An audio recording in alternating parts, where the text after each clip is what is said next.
Hey, hello everyone. Welcome to Highwire Improv. We're doing the last show of 2020. Well, it's not the last show. The last show will be 2 shows from now, 2 hours from now. But the last show is starting now. We're starting the last show of 2020, which we're getting the ball rolling. We're ending this shit. This is Let Sorkin Be Sorkin, where we do live read-throughs of Aaron Sorkin written scripts. Tonight's episode is from Studio 60, a little-known one-season sitcom on NBC written by Aaron Sorkin. Mixed reviews on Studio 60. It got canceled halfway through the season, so obviously it wasn't doing well. I think there's a little hidden nuggets. I think we're going to help bring them out. But enough of me. I'll just tell you a little bit about it. Studio 60 is about a SNL-esque sketch show in Los Angeles, where in the first episode, which is the episode before this one, the executive producer goes on air live and freaks out about the quality of television and the quality of writing in general, and gets fired. And then the new president, Jordan McDeere, hires Danny Tripp and Matt Albee to replace him and save the show. And that's what we're going to do right now. All right. Here's everyone. This is season 1. There's only one season.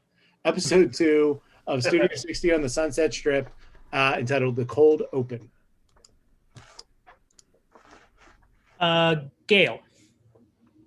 Gail Winslow, Philadelphia Inquirer. You're one of the highest ranking female executives in television, which means you'll bring a different sensibility to the job. Can you talk a little bit about that?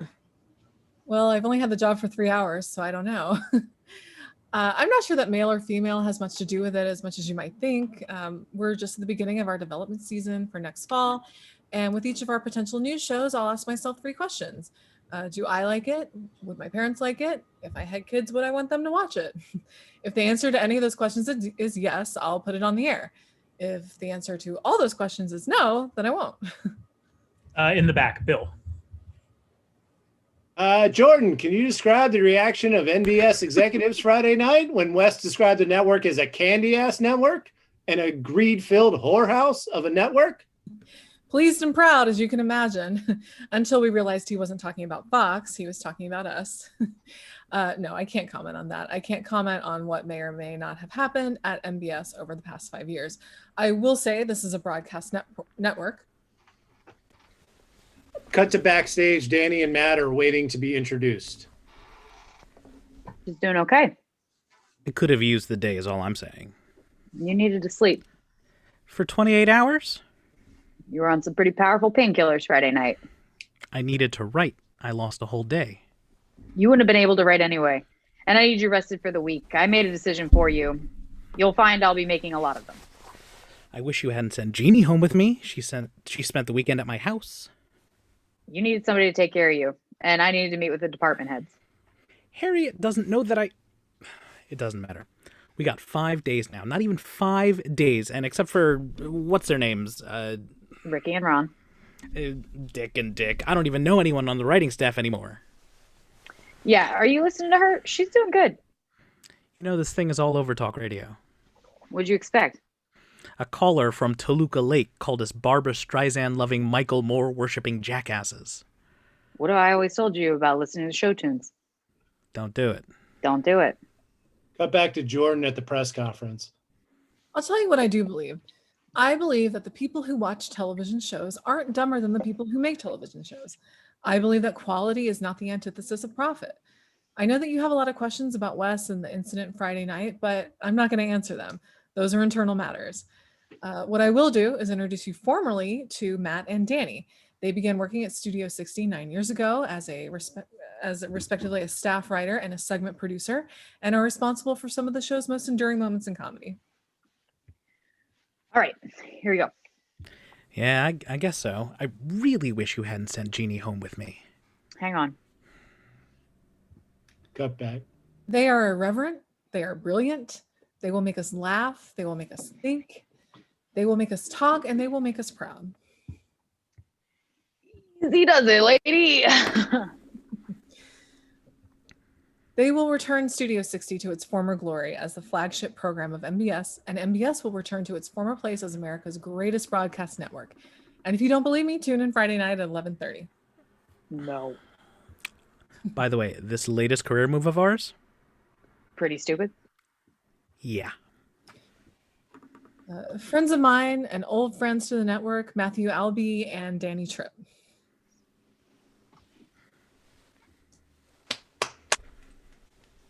Stick around, okay? And when we're done, I need to choke you to death. You bet. I've got the MBS closed circuit feed up on channel 10 if anybody wants to watch the news conference.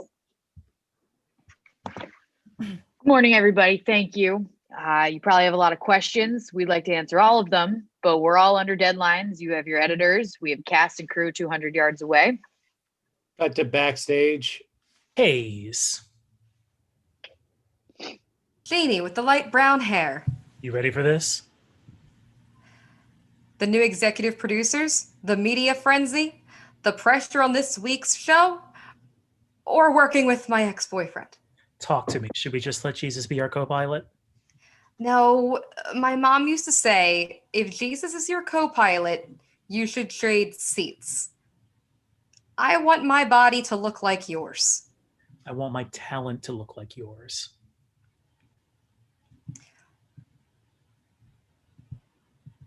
How they doing? They were just introduced. But so far, very charming. Cut back to the press conference. Kathleen, then Debbie. What's the division of responsibility? Matt'll do the work. I'll take the credit. Matt'll oversee the writing. I'll oversee production.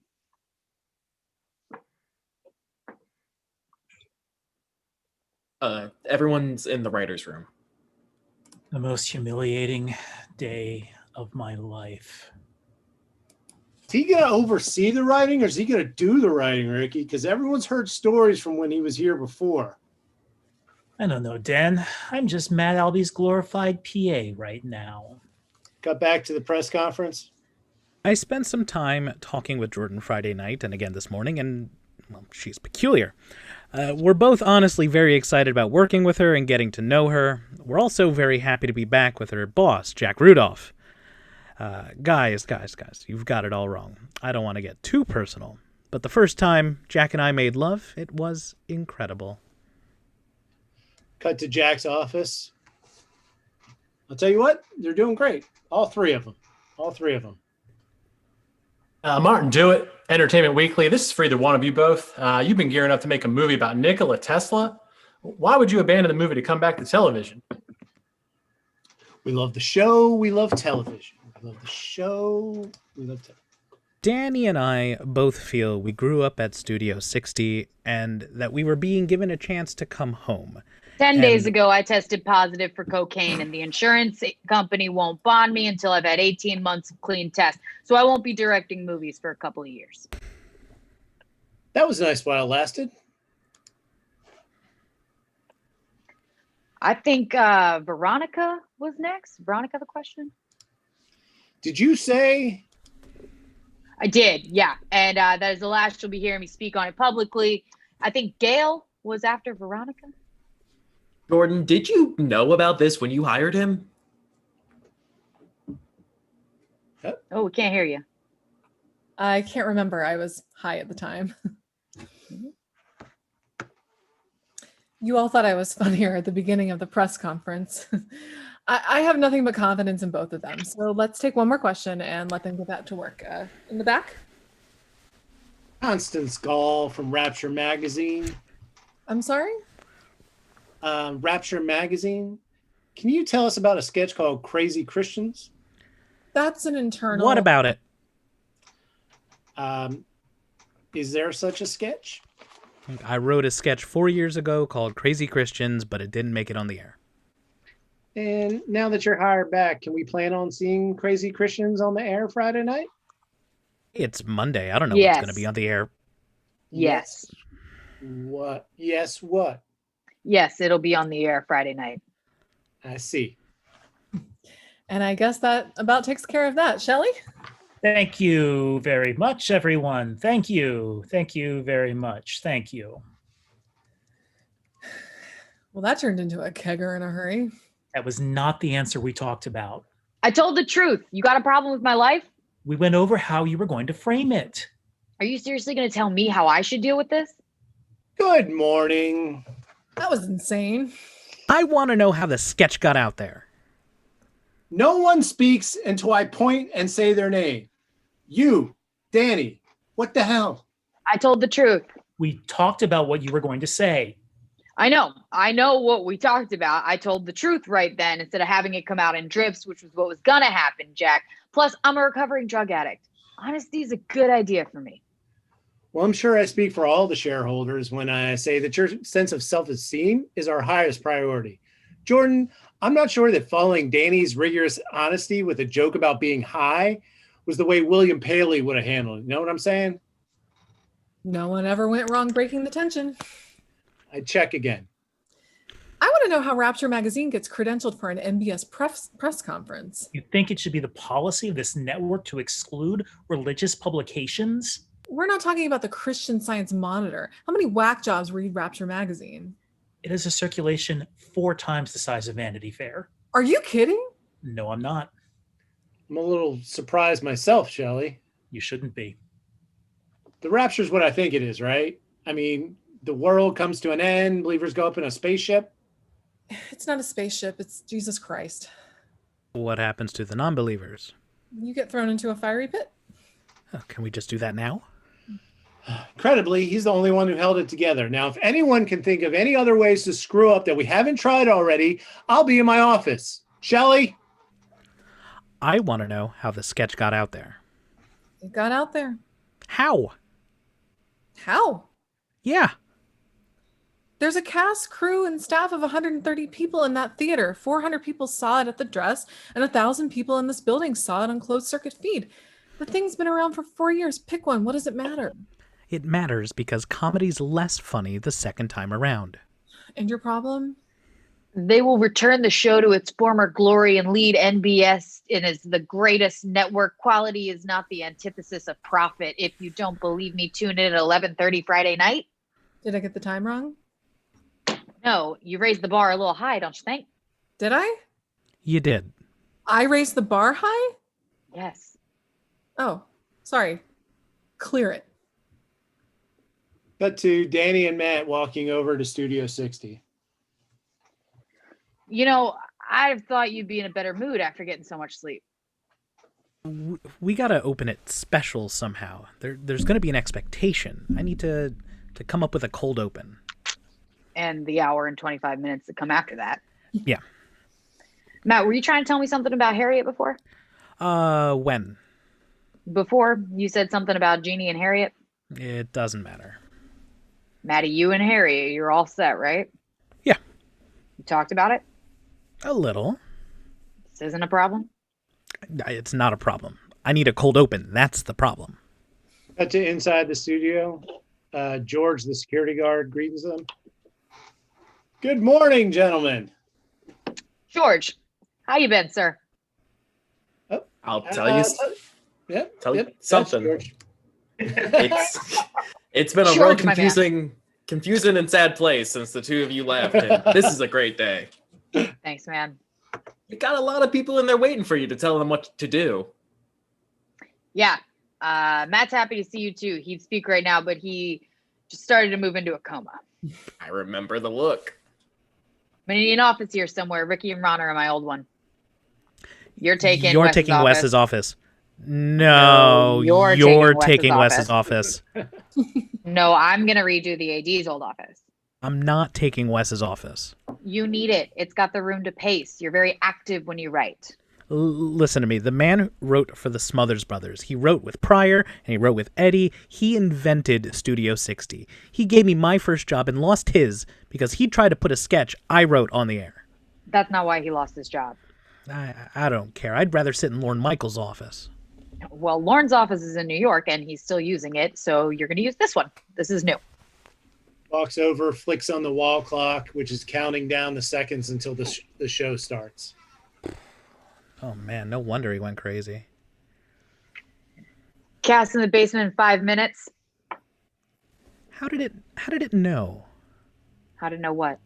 exactly how much time was left in the week? Yeah, it's a miracle of technology that we've invented an electronic device that can count backwards from 7. But it was off. It has a battery. So it always knows. Don't endow the thing with special powers, Matt. It's a clock. Okay, come on. Cut to backstage. We've gotten calls from 4 different agents representing designers wanting to know if you're changing the set. I am, but not this week. I'll send out the word. I don't know any of these guys. They're all Ricky and Ron's. Yeah, I'm going to go in with you for a second. Put him at ease. Morning. Hi. We spoke for a few minutes Friday night, and we'll get to know each other in time. For now, I'll just say this isn't TV camp. It's not important to us that everybody gets to play. Come at Matt with good ideas. You'll be a big part of the show. Don't. It won't matter because he won't remember your name. You good from here? Yeah, unless you want to relax them some more. No, I'm fine. Good. Okay, listen. There couldn't be a worse possible time not to be good at this. Let's go around the room. Cut to the dressing rooms. Bernadette of the Bernadette blog says, Studio 60 seldom rose to the level of Saturday Night Live, even at its best. The hiring of Matthew Albee and Daniel Tripp is a sideshow, and that Wes's eloquent and courageous sign-off last week should have served as the final nail in the show's coffin. And though she spelled coffin O-U-G-H, I think I understand what she means. Stop reading the internet. Bernadette of the Bernadette blog. Bernadette is writing this in her pajamas, Tommy. Why do you care? She's got a freezer full of Jenny Craig meals and she's surrounded by 5 cats. The New York Times is going to quote Bernadette so that the people can be heard. And the Times can demonstrate they're not the media elite. I preferred when they were elite. I'm a fan of credentials. It's like we all spent the last 5 years living in a Roger Corman film called Revenge of the Hack. I have to care about the internet, Simon. You know why? Because everyone else does. Help me out. Thank you. Can he even sit in a chair for 14 hours a day? Who? Matt, he just had back surgery. Can he sit in a chair? It wasn't a big deal. They just moved something around.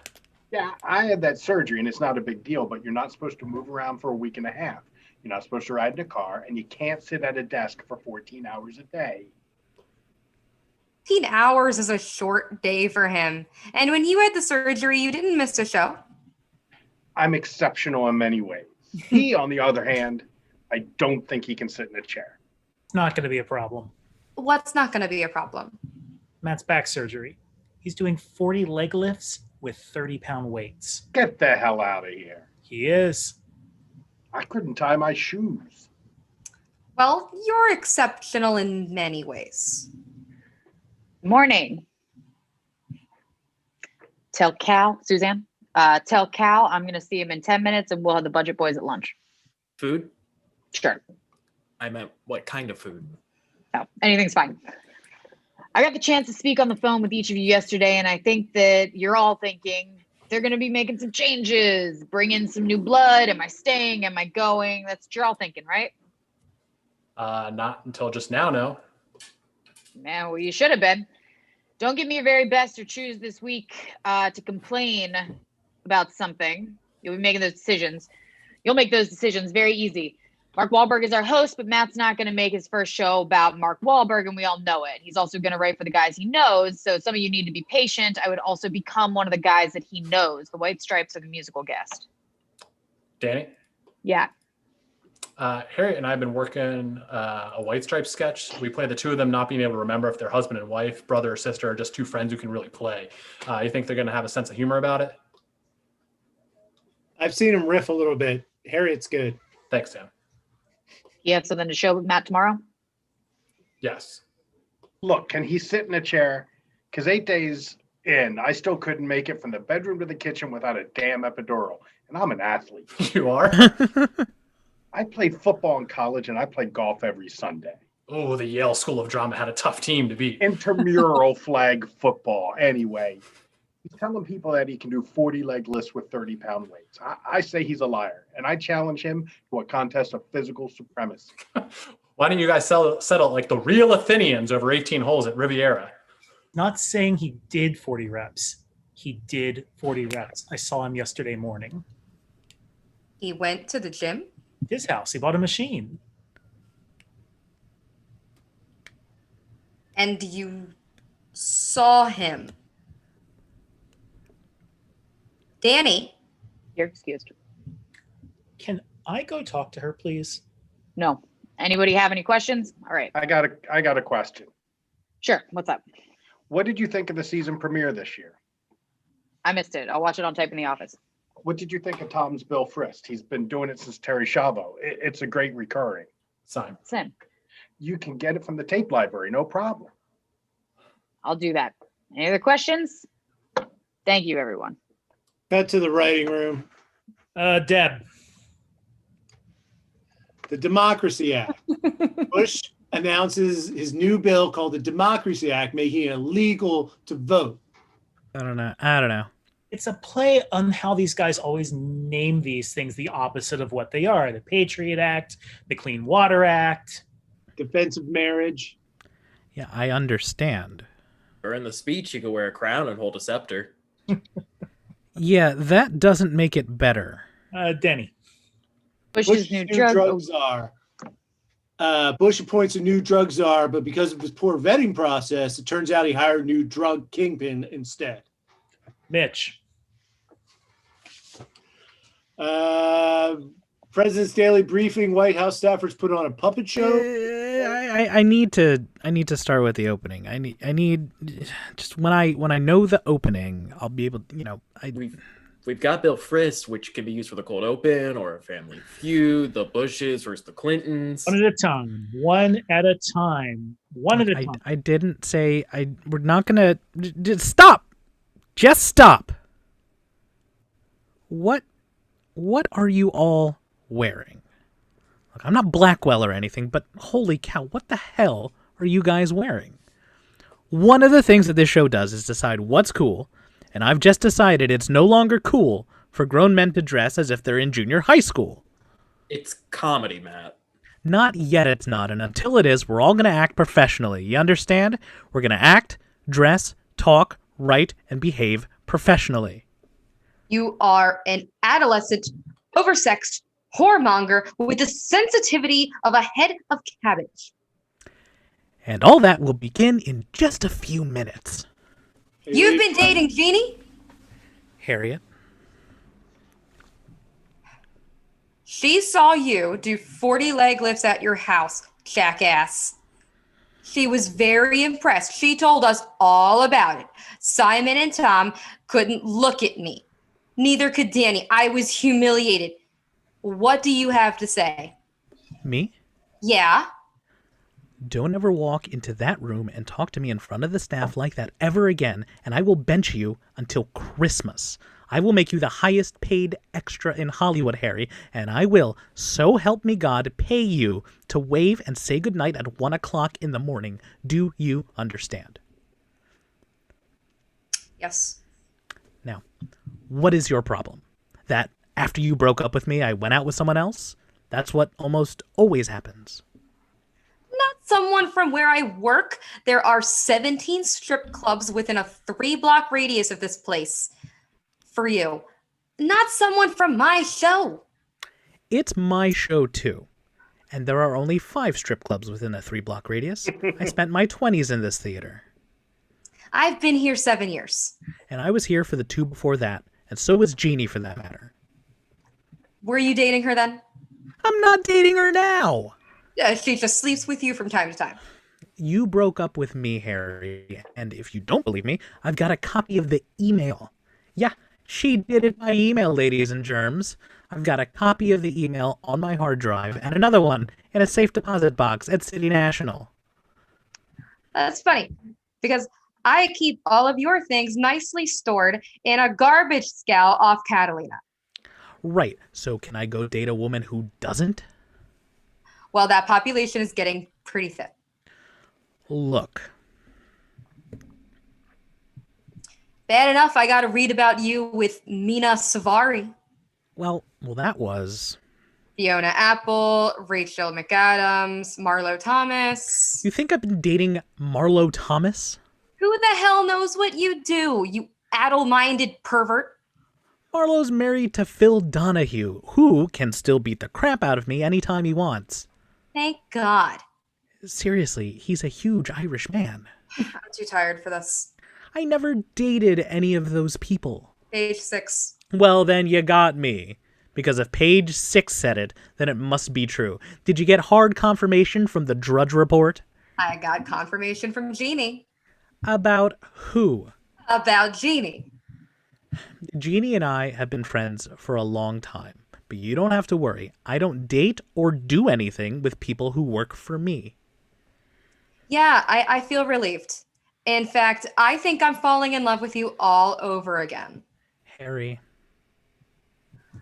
If I slow danced with Danny, your head would explode, and you know it. I have an active imagination, Matthew. I'm paid a lot of money for it.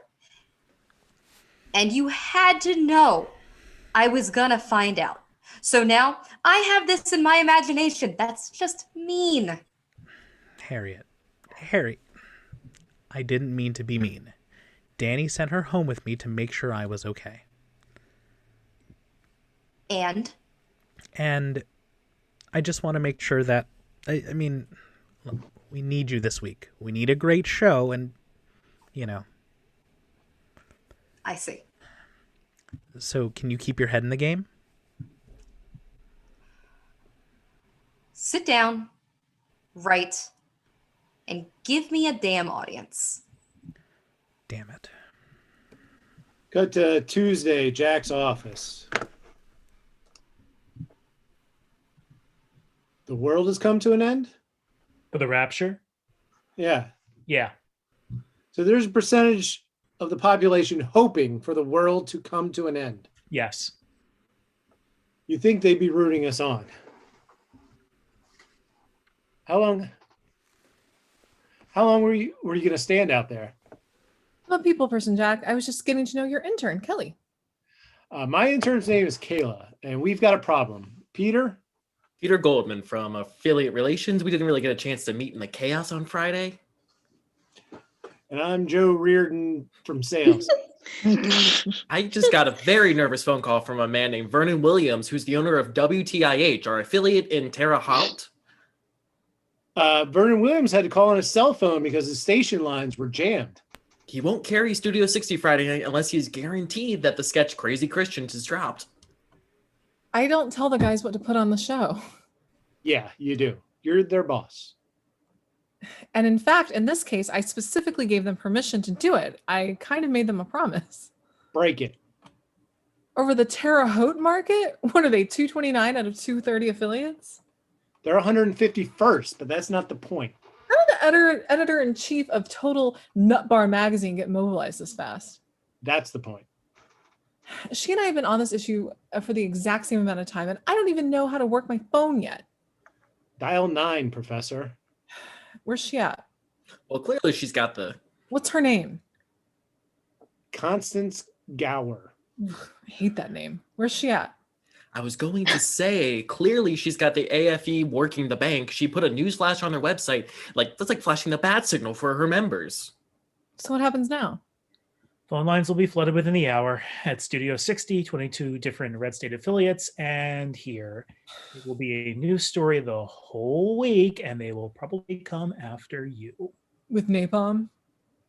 Personal stuff. It'll get leaked on the web. Well, that's the way it goes. I don't think the advertisers will feel that way. I'm bulletproof on Friday nights. How? Because movies open on Friday, and half our sponsors are studios who want their trailers associated with what's hip and cool. As long as I'm delivering them eyeballs, they're not... There won't be any eyeballs without the affiliates. One. In 5 hours. Terre Haute. What's next? Little Rock Plan Buff? Have any of those people ever watched the show? And if they don't like it, can somebody go over to their houses and teach them how to change the channel? Sounds like that will be what my next job is. Jack. It's the affiliate groups, Jordan. Jensen Media, Fourth and West. Dynamic channels that will be reduced to the size of a college radio station. So you can please pick up the phone and call your friends, the executive producers, and tell them. No. I'm sorry, Jack. Porter? Peter. Jim. Joe. I'm sorry, but I made them a promise. In fact, it is the first one that I made. I wish to offend no one, but I'm the president of the National Broadcasting System, and I won't be told what to put on my airwaves by amateurs of any stripe. Shelley, don't worry about my back. Worry about the networks. Your back is the networks. Nice meeting you guys. Cut to the backstage. Do we know anything about sound? No. FX? No. Film segments? No. Any point in going around the room? No. Okay. Sorry, Cal. He doesn't have anything yet. You know, he's a little tight. That's no problem. Set construction will just be on standby. Same thing with the camera department, sound, set, dressing, wardrobe, props, graphics, video playback, gaffer, grips, electrics in general, and FX. All right, good meeting.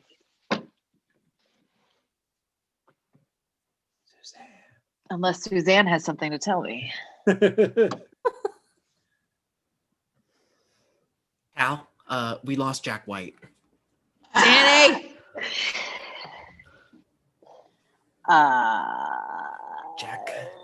Jack White has acute tonsillitis. Well, I don't know who that is, but do whatever we do. Send flowers to the hospital or a basket of something. Jack White? Yeah. The White Stripes. Yeah. We don't have a musical guest. No. Okay. Find out who's around, who's not touring or dead yet. Kanye, Foo Fighters, Stone Temple Pilots. Stone Temple Pilots broke up 3 years ago. Get them back together, Suzanne. Give me a list in 2 hours.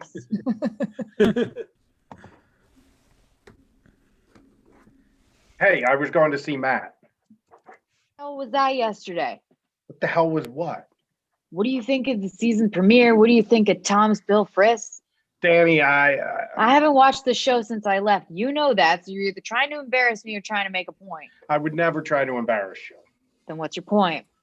You're here because you failed a drug test and you can't direct movies for 2 years.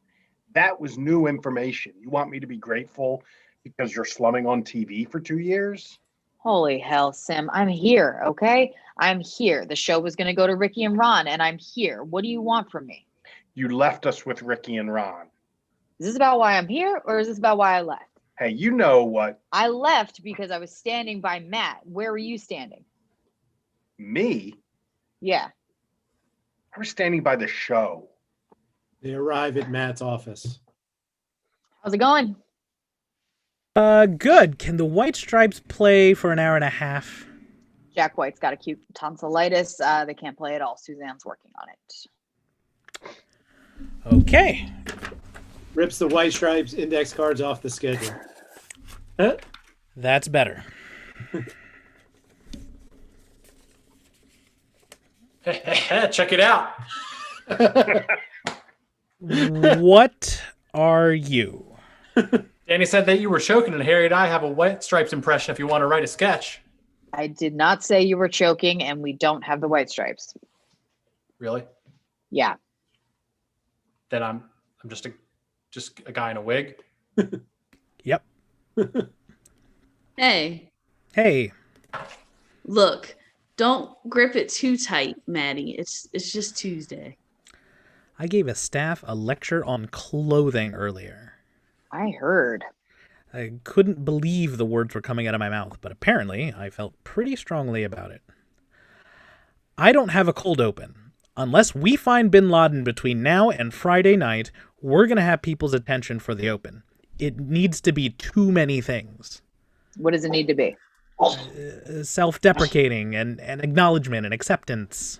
A message from the producers? It should be on a grand scale. What's a grand scale? A song. A big song. musical number. All right. It should pay respect to where we are, the studio, the city. Yeah, keep talking. I'm trying. We take the show seriously, but we don't take ourselves seriously. That's right. We screwed up, but we won't do it again. Yeah. Yep. We'll be model citizens. We'll be a model. We'll be a model. You know who did the best frat humor of all time? Rudy Valley. Groucho Marx. It was W.S. Gilbert. Will be the very model of a modern network TV show. We hope that you don't mind that our producer was caught doing blow.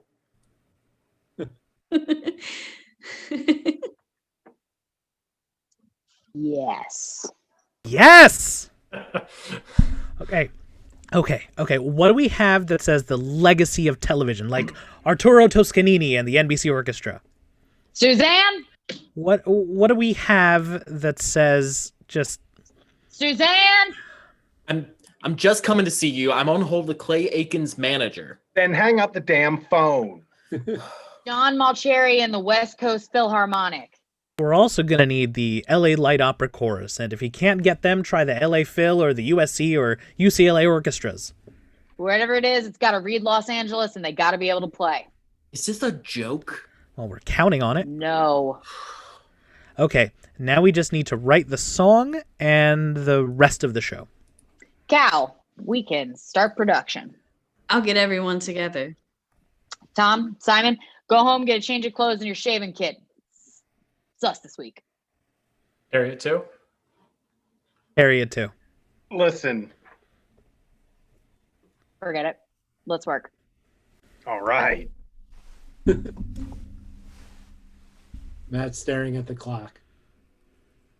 It's just a clock. Cut to Friday outside Studio 60.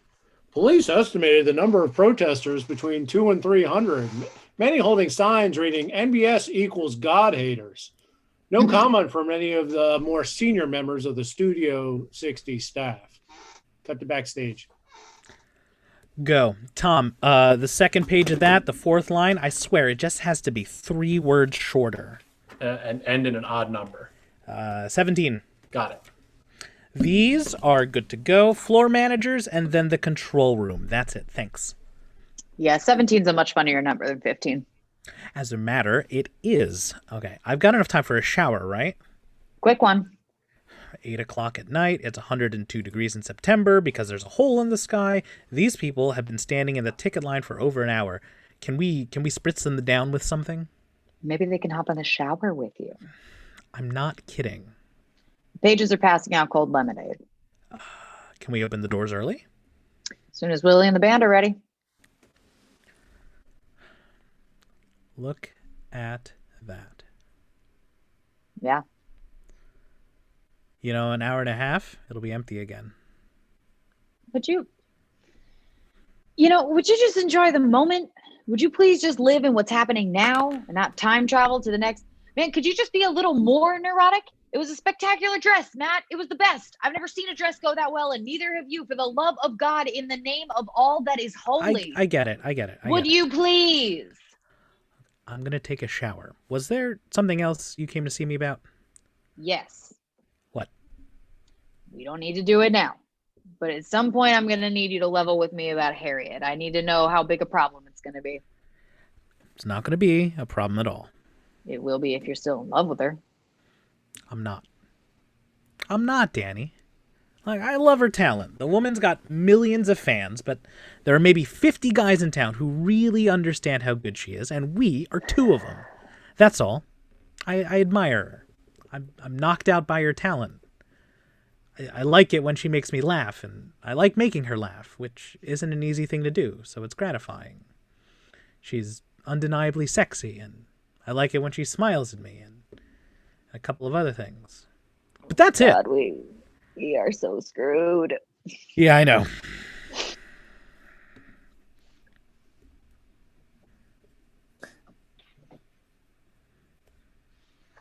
Muted. What's that, Cal? Sorry. 30 minutes until showtime, everyone. 30 minutes. Got to the dressing rooms. It was thoughtless of me to blurt it out in the meeting, and I'm very sorry. I love Matt to death, but we're friends. And when we're both without somebody, sometimes we wind up with each other. Eat 'em up, Jeannie with the light brown hair. Eat 'em up. Your second year of the show was my last. And at the beginning of that season, you were pissed because Jamie Foxx had beaten you out for that part in Stone's movie, the football movie. Yeah.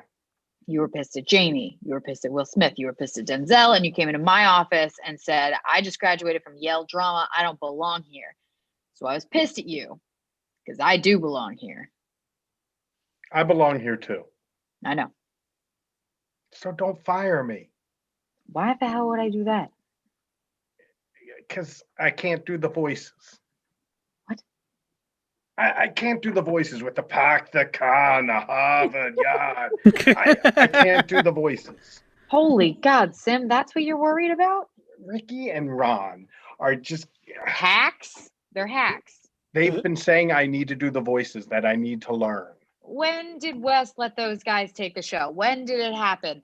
That's why Matt didn't understand what the writers were wearing. When did he stop running the show? You can't be too hard on Wes. People get tired. And you guys were like his sons, and he didn't stand up for you, and he knew it. We never asked him to. Doesn't matter. We're starting over. We're going to get you doing what you're good at, including starting next week. You are going to co-anchor the news. You're kidding. No. And the Boston accent wasn't half bad, by the way. Yeah, it was. Yeah, it was. Park the car in Harvard Yard. Go to the balcony outside Matt's office. You know what, Mary? You've got spunk. I hate spunk. See, I like television too. What was the final tally? Terre Haute, Missoula, Twin Falls, Oklahoma City, and Little Rock, Pine Bluff. 4 local sponsors, 3 national sponsors. That's not too bad. And I had to change my email address twice. Frogs didn't fall from the sky. J-Mac, if the ratings start to dip next week, or if America doesn't find Crazy Christians as funny as you do, Frogs Falling from the Sky is going to seem like Club Med compared to what happens next. They never lose, Jordan. They always win. And they might this time. But I'm not going down in the first round. And if the ratings go up, the sponsors who dropped out will welcome them back in at 120% of the cost of the original ad buy. And we're going to be the first network to charge a coward fee. I hate spunk. Cut to backstage. All right, let's go. Huddle up. Watch you all this week, and I got to tell you, I love what I see. Matt? The audience was standing out in the heat for a pretty long time. People don't laugh as much when they're hot because they're sticky and uncomfortable. All right, good pep talk. Whose turn is it? Harry's. Blessed are you, Lord God, creator of the universe and father of us all. Thank you for giving us some of your greatest gifts, a sense of humor.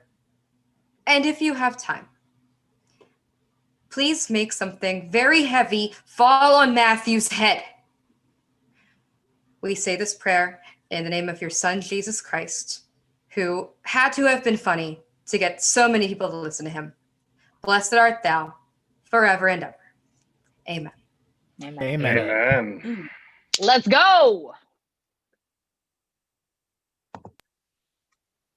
I got a laugh at the table read when I asked for the butter in the dinner sketch. What did I do wrong? It's 1 laugh out of 30 you're going to get tonight. What did I do wrong? You asked for the laugh.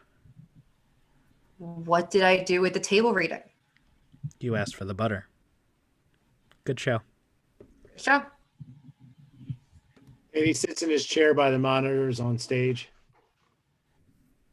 What's that, Danny? Hello? What? How's it looking up there? It's good. We got a problem. What? We blew a circuit. There's a small fire. The fire's out, but I'm only going to have one camera for a while. What the hell are you talking about? I'm just kidding. We're all set. Scared the hell out of me, Cal. It's a comedy show, dude. Welcome back. In 30 seconds, all right? Here we go. Let's go. Let's go. Ready, one? Stand by. All right, here we go. Big show. Ready, camera, one. Ladies and gentlemen, John Marcheri and the West Coast Philharmonic, joined by the Los Angeles Light Opera Chorus and the cast of Studio 60. We'll be the very model of a modern network TV show. Each time we walk into this August and famous studio. We're starting out from scratch after a run of 20 years or so. We hope you didn't mind that our producer was caught doing blow.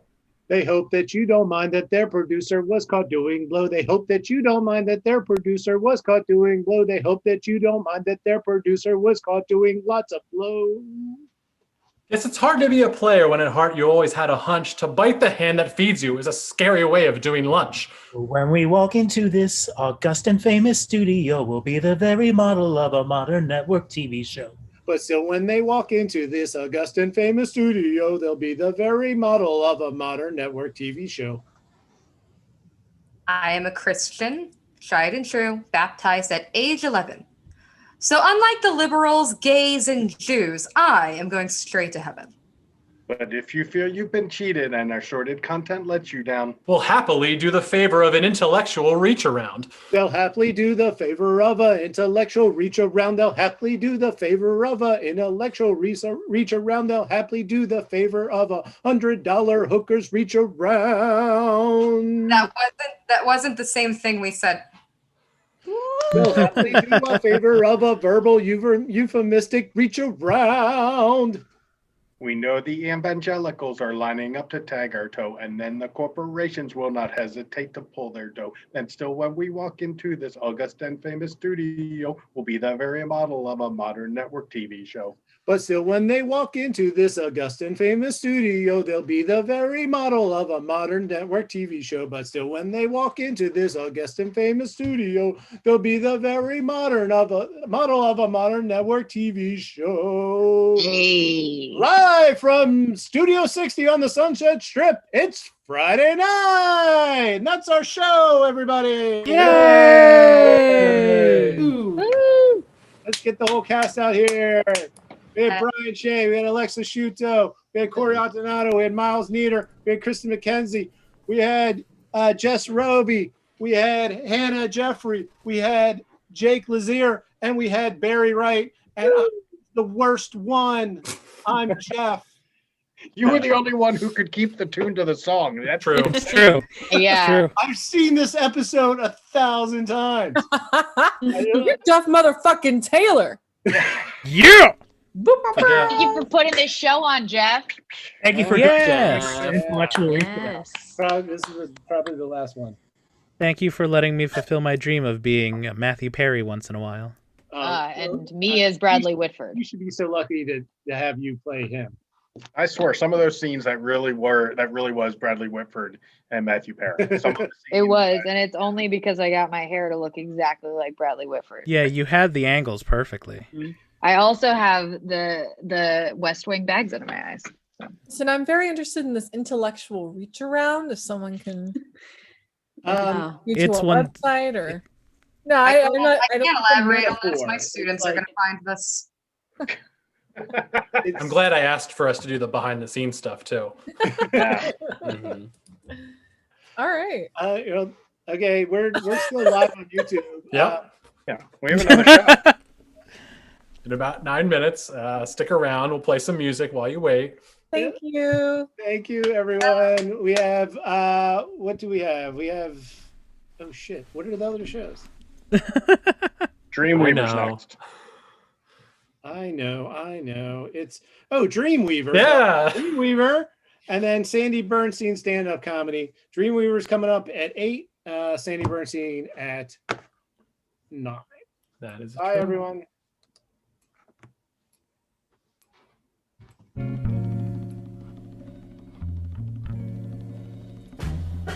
Okay, it's done. We're still alive, Anna. That's my bad. Hi, Pete. We'll reach around. Love a jazzy reach around. Jazzy reach around. New indie team name. True name, yeah. Can we all just riff on reach arounds for the next 11 minutes? Yeah, this is like the secret track that if people go back and watch the video and find, they'll get a bonus. I guess NBC censors thought intellectual reach around was more permissive than intellectual handy. It's got to do Where reach does it around. stand in comparison to an intellectual blowjob? It would be an Yeah, intellectual Hummer. Or maybe an intellectual rim job? I think an intellectual reach around is your bit when you argue against Ben Shapiro arguing against himself. Oh my god. Tossing the intellectual salad. You know what? That's a thought I had, but I'm glad someone else said it. All right, I'm gonna go. Bye. Bye, everybody. But wait, you won't be able to hear us workshop a rusty trombone intellectually. Oh boy. We're still live on YouTube, everybody. Okay, bye-bye, y'all. Bye.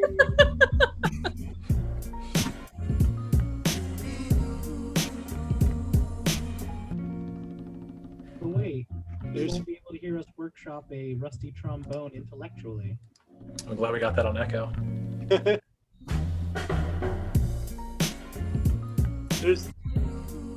There's still 4 people watching, so they are okay with this content.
They've got it. They've got it. They've got it. They've got it. They've got it.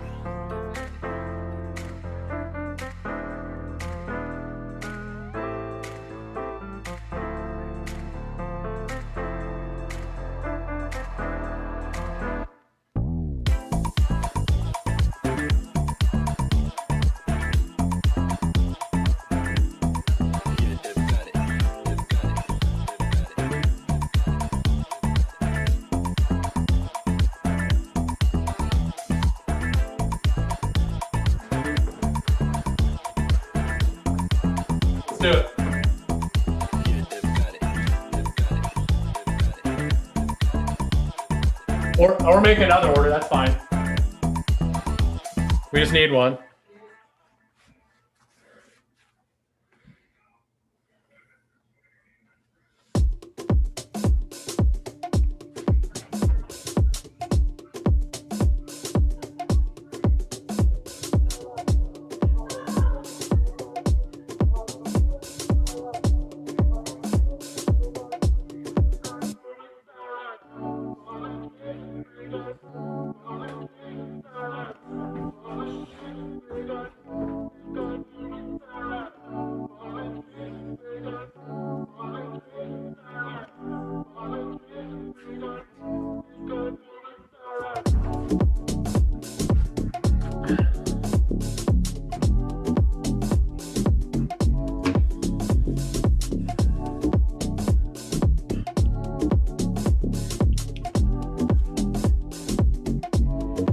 Yeah, they've got it.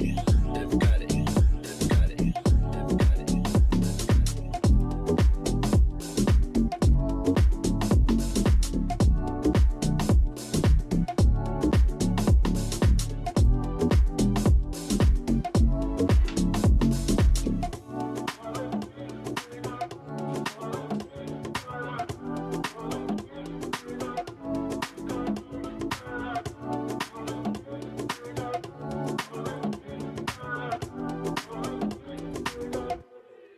Yeah, they've got it. They've got it. They've got it. They've got it.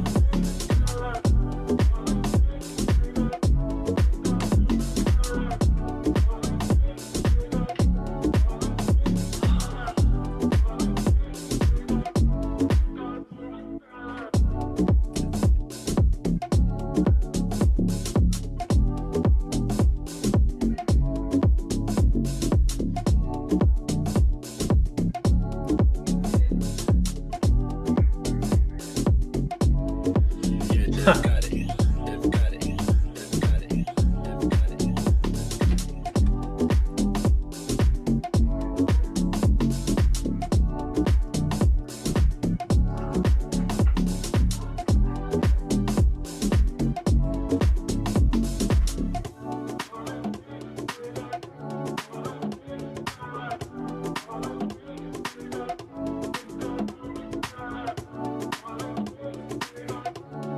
it.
Hello, everyone. Welcome to the 8 o'clock show here Wednesday night on Highwire Improv.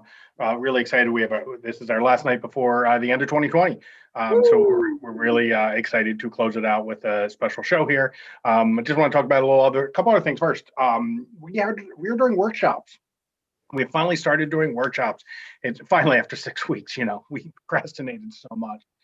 We have workshops starting on January 2nd, 2 days from now. We have 11 workshops set up. They start at the low price of free. We also have several pay what you can workshops, so you can pay whatever is comfortable for you in your situation. We want to make sure improv is accessible to as many people as possible. So take advantage of that. Go to our website, highwireimprov.com/workshops. And you will have all the information on everything we have. You can go to find us on Eventbrite and learn everything you can. We have workshops for both on-screen or on-stage performance, as well as technical aspects of online improv. So we're really excited to give people a lot of different opportunities to learn. That is it, I think. We also are accepting submissions if you're an improviser. You can find that on our website too for season 2, which starts February 1st. So we are ready now for a great show. Am I introducing the show too, or just the workshop? Hell yeah. Yeah, okay. We are ready for our 8 o'clock show, which is a dramatic improv team that I am part of. I'm really excited for the show. We will be bringing you a fantastic story that will take you in many, many great places. So please welcome to the stage, Dreamweaver. Hello. I tricked you. I put a screen share on like I was going to share sound, and I've shared no sound. I feel very tricked It's fair. right now. Cool, Brian. I think you asked for a suggestion in the chat. We're going to do basically a 2-act play in the format we call the family portrait. I guess we didn't come up with that name, but it's the name we continue to use. So technically we do call it that. And you're going to see what happens when a bunch of people get together at a certain event. I did ask for an event, and as you can imagine, our friends have been nothing but helpful. Good friends we have. So I am going to skip to the one that seems like the most likely for us to use, which is Little League baseball game. Ooh, love that. Thank you. Well, excellent. Dreamweaver Friends Little League baseball game.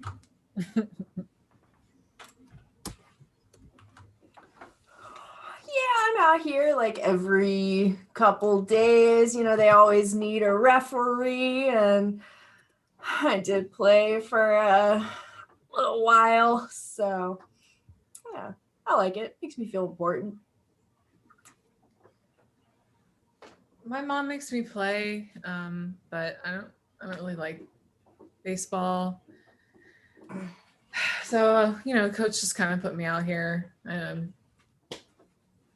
That's it. Got to respect the field. Nobody takes care of the grass like they used to, but I'm trying to keep up the tradition.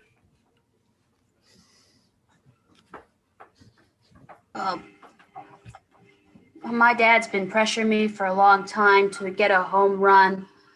I think today's the day. I've been practicing for a long time. I think today's the day. They say you might put too much pressure on these kids, but you got to start scouting them early. I mean, sure, they're only 8, but I got to know what I'm working with from when they get up to the 10-year-olds. I've been coaching the 10-year-olds for a long time. I know what I'm looking for.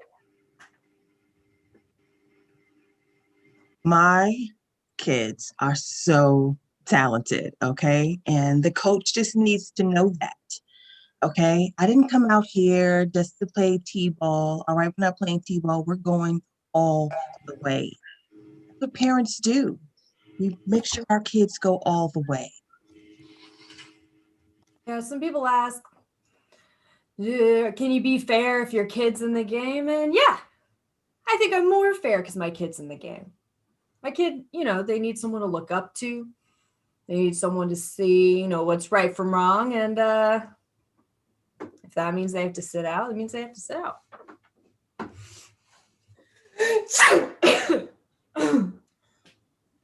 I told my mom I wanted to go to math camp. I told her my allergies were not great for this. Yeah, my kid Sam Jr. I think it's their year, and I've been doing the groundskeeping for years, but I'm excited to, I can be the coach, I can be the groundskeeper, and I can see Sam Jr. out there living the dream. Truly want to make my dad proud. Last year, I tried to hit the ball, but I ended up just falling on my face. This year's the year, I think. They say I'm not supposed to bring a stopwatch anymore because it's not fair to start putting numbers on kids when they're 8 years old, but you got to start somewhere. Life's a game of numbers.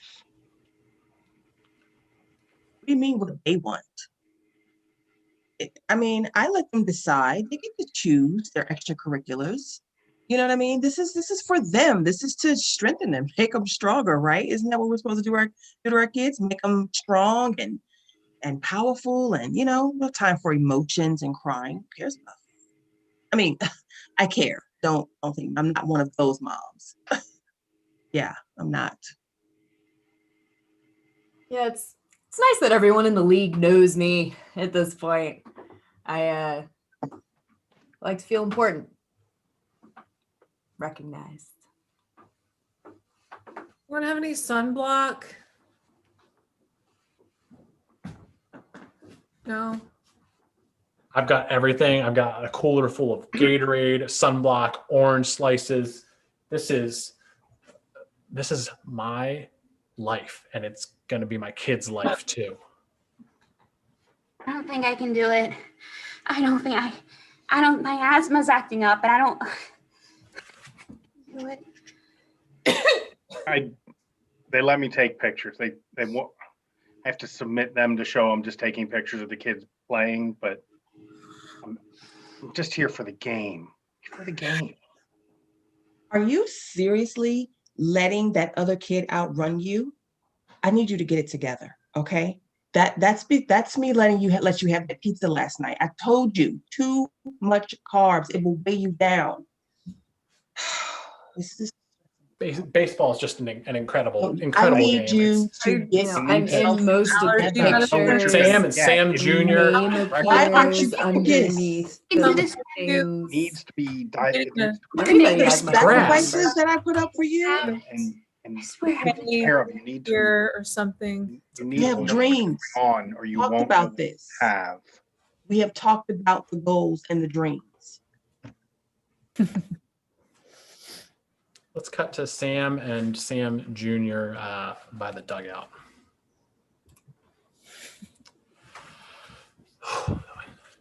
Now, Sam, what did I say? A crisp uniform is the start to a successful game. So it's like you got to watch out. You get that dirt and the grass on your shoulder there. You kind of brush that off.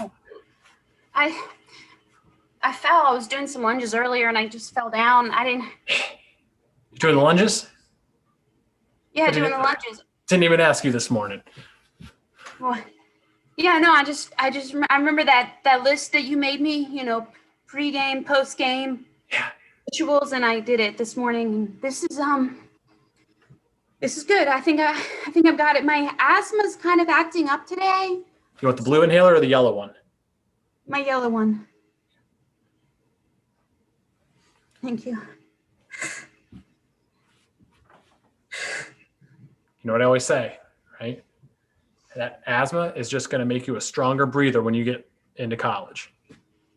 No, yeah, definitely. I'll be fine. I'll be fine. If you can run this fast with asthma, imagine how fast you'll be able to run in the big leagues. I'll like 35 miles per hour. Faster. That's my Sam. I brush that dirt off. Right. There's so much. Yeah. Dad, I'm really nervous. I'm getting kind of lightheaded. Take another puff, but nerves are good. Nerves mean you care. Nerves mean you care, right?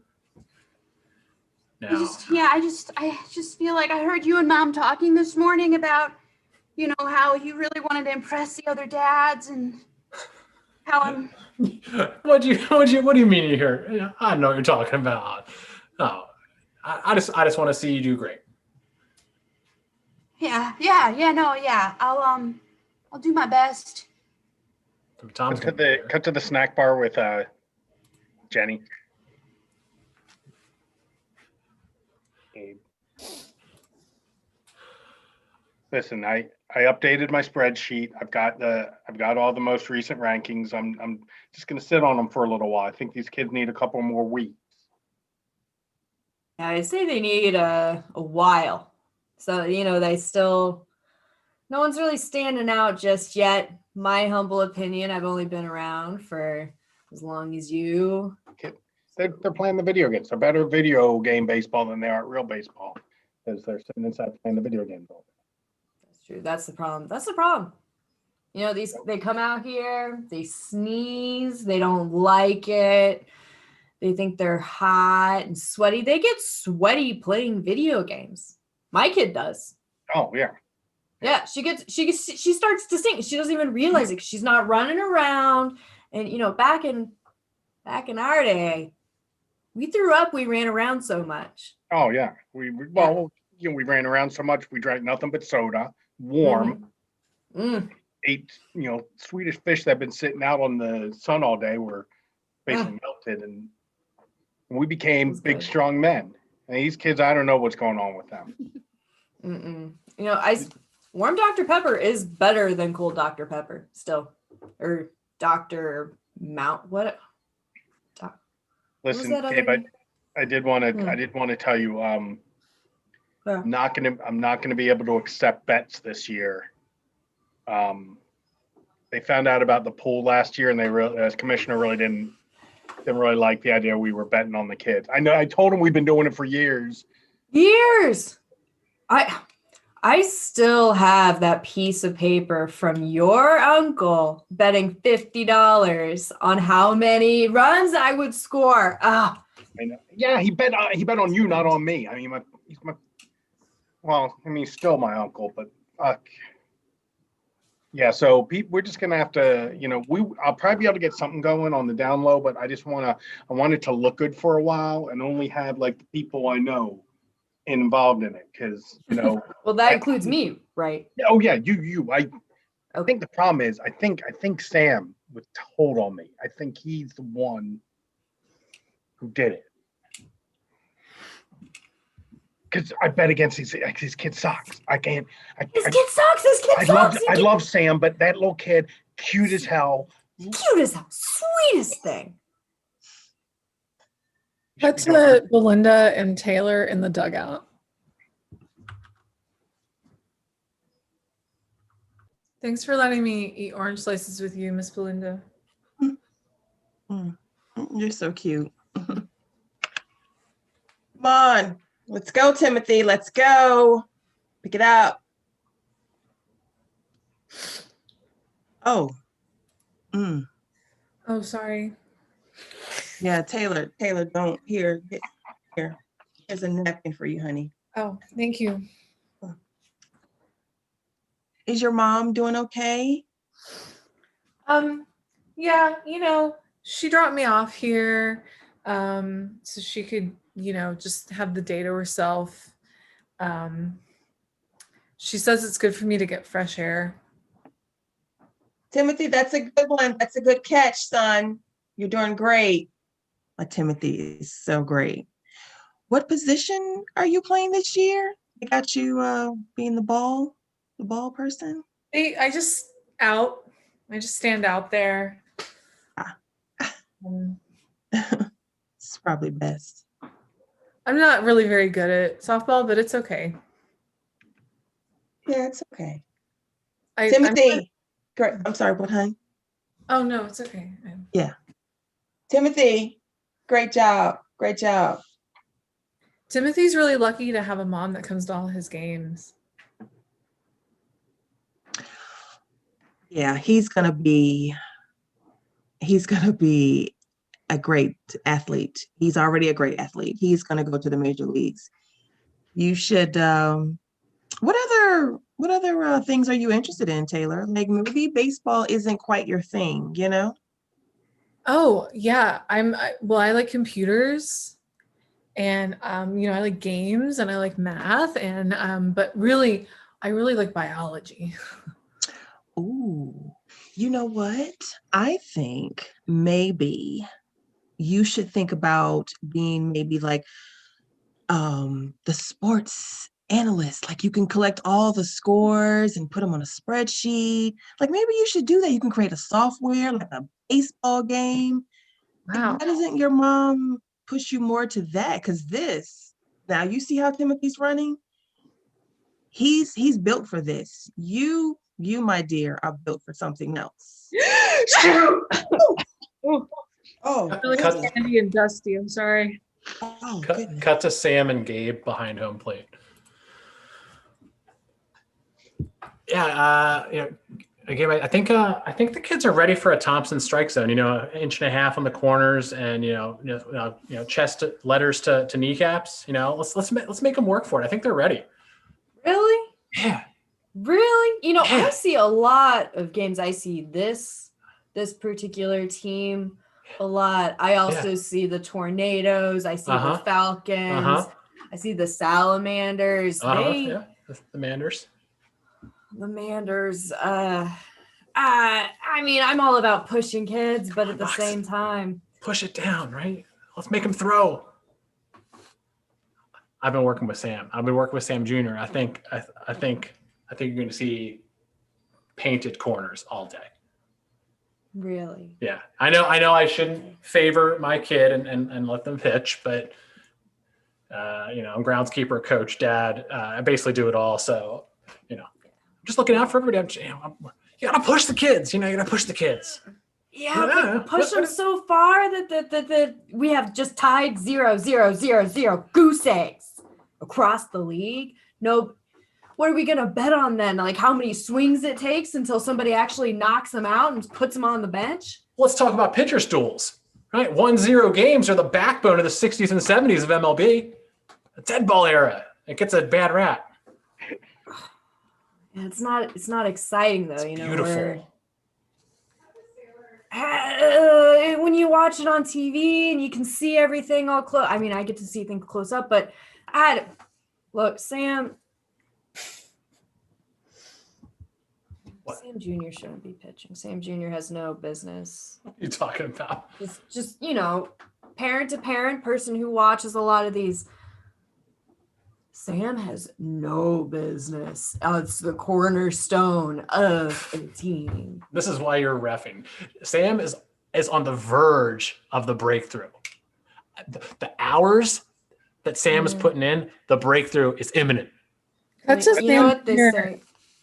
Sam Jr. and Taylor just a few feet away.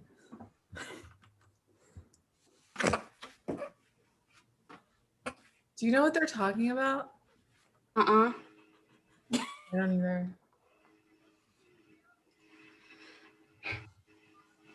I saw I like your roller skates.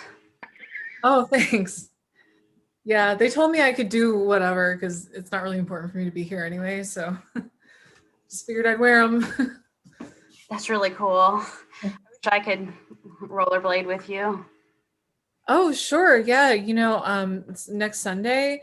I'll be at my dad's, and he lives in Parkview, and I could give you my address, and we could roller skate together. Really? Yeah, there's a park nearby, and some of the older kids are there, but they're really nice. Okay, yeah. Okay, cool. I don't know if my dad would allow it. He's like the guy in charge and stuff. Sunblock, Sam, sunblock. Right, yeah. Oh. No, I get it. Sunblock is really important because if you get too much sun damage, you get like molecular breakdown of cells, and that can lead to like melanoma. Yeah, I have something called super skinalosis, which means I have like super sensitive skin. Oh my God, I have that too. You do? I have super skinalosis. Oh my God. Cut to the dugout with Gabe the Rep and Belinda.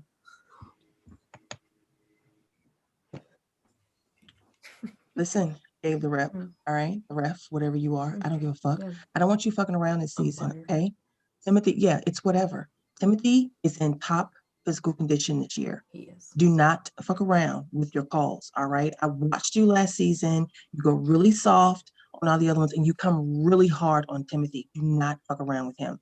Okay. There are going to be some big name scouts out here watching him. All right. I know he's only 10 years old, but there's some big name scouts. All right. Don't fuck around. I mean, if he doesn't fuck around, I won't fuck around. No. Hey, listen. Mm. This is me telling you. Okay. He is ready. And I'm telling you, don't fuck around. I mean, he's good. I know. But if he doesn't touch a base, he doesn't touch a base. Hey. He got contacts, right? Those are gonna help. Okay. All right. Maybe I'm going about this the wrong way. What can we do to make sure that you give Timothy the right calls this season? What can we do? What can I do for you?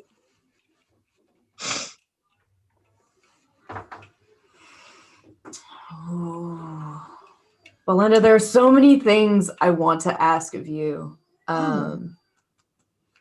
If you give me your phone number, maybe we can talk about it. Okay. All right. Hey, what you guys doing? Just chatting. I was seeing about some orange slices before the game. Sam was wandering around. Sam and Taylor, and have you seen their parents? Well, I'm team mom today. I'm sorry. I left for a little bit. Hey, guys, can you guys go get some more orange slices and some water for the other players? No, Sam. My dad was do you have any sunscreen, Miss Belinda? Yes, I do. Here, honey. Thank you. Okay, thank you. All right. Take Taylor back to the dugout with you because she's gonna spin around and throw up again. See you, Taylor. Belinda, I got those. There's a memory card in here with the videos of Timothy you wanted. So thank you. You can I'm not supposed to give them to parents without league authorization, so this did not happen. Scabe, it's out of your purview. It's not between the white lines. You only make the calls between the white lines, okay? Thank you, Tom. Belinda, I mean, if a fight breaks out in the dugout, I feel like I'm part of that too. But I get. I just between the it's outside the lines too. Yeah. I get it. Miss Belinda, do you have higher sunscreen? This is okay. We both have a little itis. Gabe, Taylor, stop. I'll hit me later. Tom, I'll speak to you later as well, okay? Come on, kids, Okay. Let's go back to the dugout. Oh my God. Miss Belinda? Miss Taylor! Sam, come on! To Tom and Sam at the concession stand. Can I buy you a hot dog? Yeah. I mean, all right. But in what capacity are you buying me a hot dog? Because I'm not changing any numbers. The spreadsheet is. Tom, don't worry. Don't worry. I'm buying you a hot dog in the capacity of there being no greater gift to man than a concession store hot dog. Oh, fuck yeah. Okay, good. There you go. So who you scouting for today? Geckos, the Weeblos, the I'm really still Chuck just doing. Wagons. I'm just doing overall stuff. Overall, oh. Yeah, we need a couple more weeks to get really good.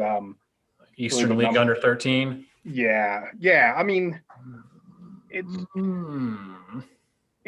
kind of like I said, it's an overall thing. I kind of have many clients, a bunch of different leagues, so that they can kind of get a good read on who's moving up.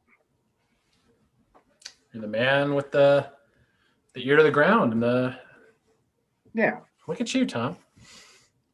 I mean, I wasn't like a great college baseball player, but I did play 2 years, and 2 more than me. Yeah. So I kind of have a good eye for this stuff, and I figure I'll pay back. Yeah. I like to give back to the sport, and Yeah.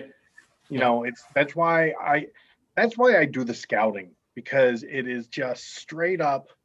I'm judging, but I'm not judging like on personality, because I'm not winning or losing. I'm just judging on the merits. You don't judge personality, character. That's like No. like I'm 40% of a player. It's Okay, like no, the cornerstone of baseball, which you know, Tom. 'cause Thank you. play You want a hot dog, all the Gabe? time. No, I'm saying I my buy you love a an hot dog. agreement Yes. hot dog. Yes, one more, please. Thank you. My Those are personality great isn't hot in dogs. there, because it's not about me. It's not about my ego is winning or losing. No. Coach is what I'm saying. No, That's that I can accept. Belinda, would you like a hot dog too? We're just all having hot dogs today. Oh, thanks, Sam. That would be Yeah, great. One more, yeah. Right. And two more after that, but not for another 90 minutes because they're for the kids after the game. Oh, Gabe, how are you doing? I'm doing great. How are you doing? Good. I'm good. Sam, did you get mine all the way, honey? You know how I like it. Hold on. Oh yeah, I remember. Taylor, honey. You know her. Honey.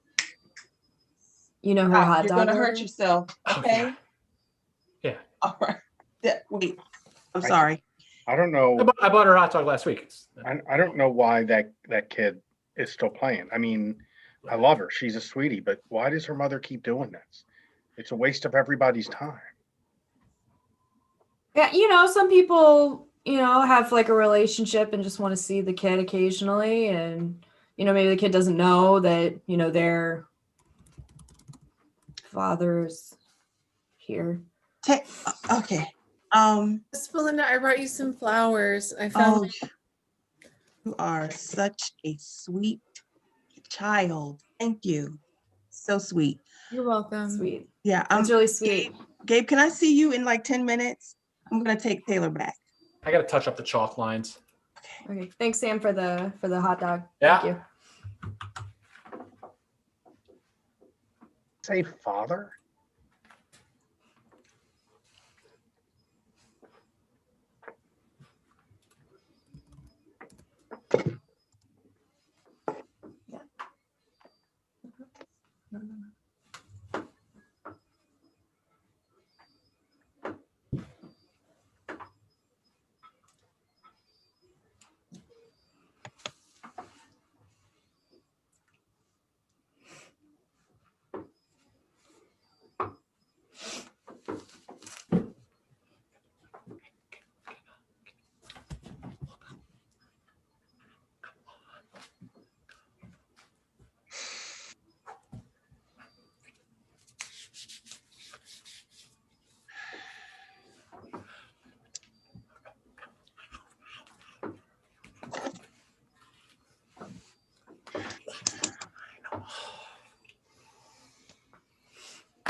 Back to the parking lot with Belinda and Gabe.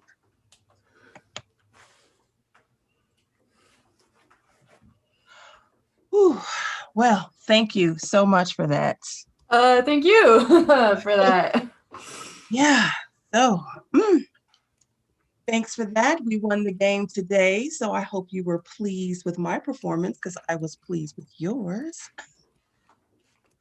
Yeah. Yeah, that was great. Thanks, Belinda. And Timothy is gonna go far. I'm gonna put his name into the ears of all the recruiters out there that I can. They know me. I'm kind of a big deal. So Okay. Go far. Yeah.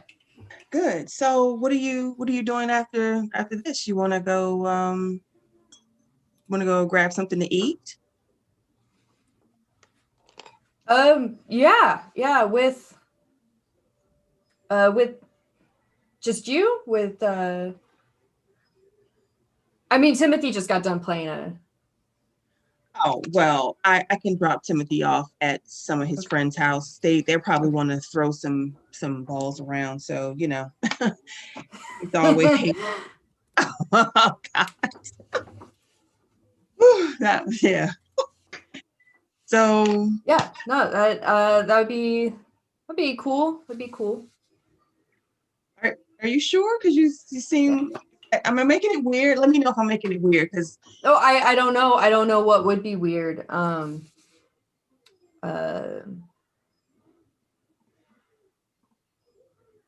You know what? Just forget it. It's all right. It's all right. No, You know what? no, you have no. You know what? You kept your end of the bargain. I kept mine. Okay, and we're done. I don't. Whatever I do for my child. That's what I do. So yeah. I don't know why I was thinking it was going to go farther. It's fine. It's fine. No, I cut to Taylor and Tom.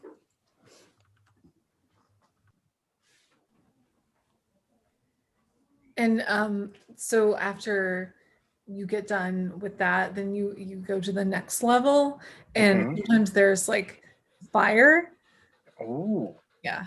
It's pretty cool because the graphics for that are actually really advanced. A lot of people don't really realize that they see that they just see fire, and they don't really realize it's actually really hard. I don't know. I like all kinds of science. I think I like biology the most. That's good. That's good. Taylor, sweetie, you don't like coming here, do you? I don't know. I don't mind. Sam Jr. is really nice, and I like Miss Belinda a lot, and I like the orange slices. Well, I know you always come over and you like to look at the numbers I'm working with, like the things I'm writing down. Maybe do you like watching more than playing? Yes, I don't like playing. I don't like playing. It hurts. Because I'll tell you, I love baseball. I play baseball my whole life, but you shouldn't do something that you don't love. How old are you? Me, I'm 41 years old. Whoa. Yeah, but kiddo, I don't see your mom here. I don't see anybody like. She drops me off so she can have a mom day. Well, I tell you what. If you just want to like help me with things and hang out, if you want to do something that's more fun than playing, you can help us. You could maybe, help run the scoreboard. Okay. Or I don't know, you could like maybe do the announcements once in a while. Okay, yeah, I'm really good at math, and I read at a 12th grade level, even though I'm only in 5th grade. Wow, that's pretty. Yeah, good. I took a test, and Matthew thought he was going to get higher than me, but we got the same. That's good. We both read See, it. I don't have kids, and that's why I stay doing baseball, because I like to help kids, but kids shouldn't be doing things they don't like. Got to Sam and Sam Jr. at the picnic tables. I don't think you should hang out with Taylor anymore. She doesn't have like the fire and the spirit for the game like you and I do, and you're gonna have to leave people like that behind on your way to college. Leave her behind? Well, yeah, I mean she'll be fine, but But she's my only friend. I know that's for what? What? Taylor's my only friend. What about Timothy and Ron and Josh and They kicked dirt in my face. they what? They don't actually like me, Dad. They're mean. I'm here the whole time. I would have seen that. What are you talking about? What? They did. When I fell down after I tried to hit the ball in the 3rd inning, they kicked dirt in my face. And it got in my eye and it ruined my sunscreen. And so Taylor's my friend. Hey, Sam, I brought you a 7-Up. It was the last one. Sam's gonna come with me. He's gonna visit my dad's house tomorrow, and we're gonna skate. Well, okay. We'll And see. I'm gonna start doing the scoreboard, and Mr. Tom said I can do the announcements. That's great. Can you give Sam and me a moment? I'll call your mother about coming over. Okay.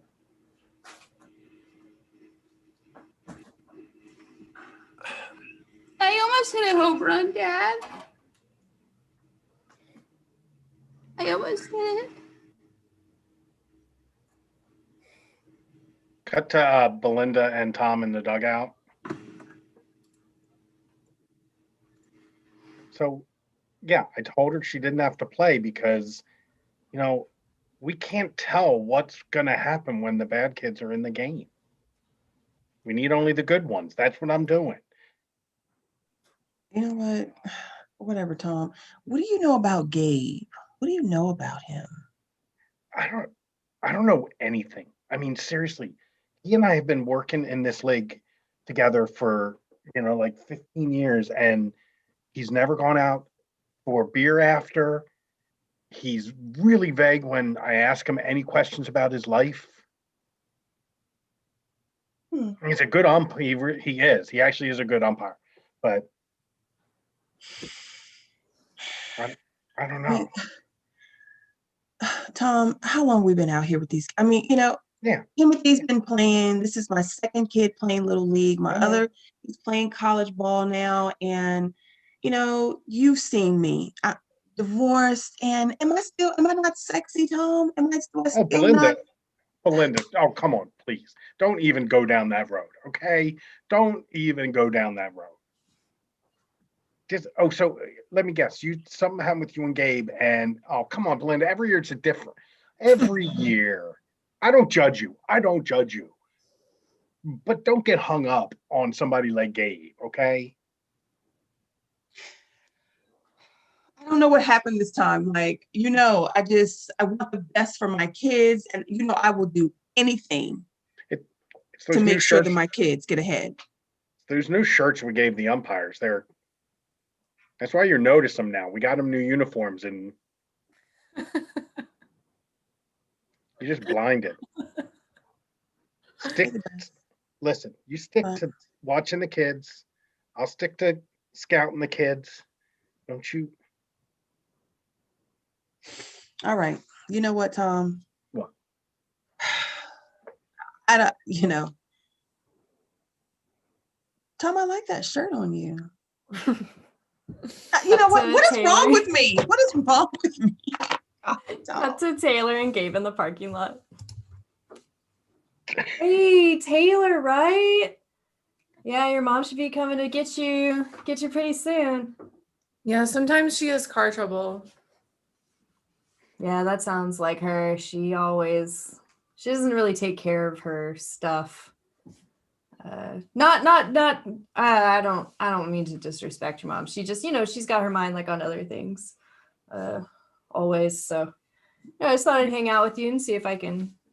Well, yeah, she has mom day when I'm here at baseball, and and then usually Saturday nights, my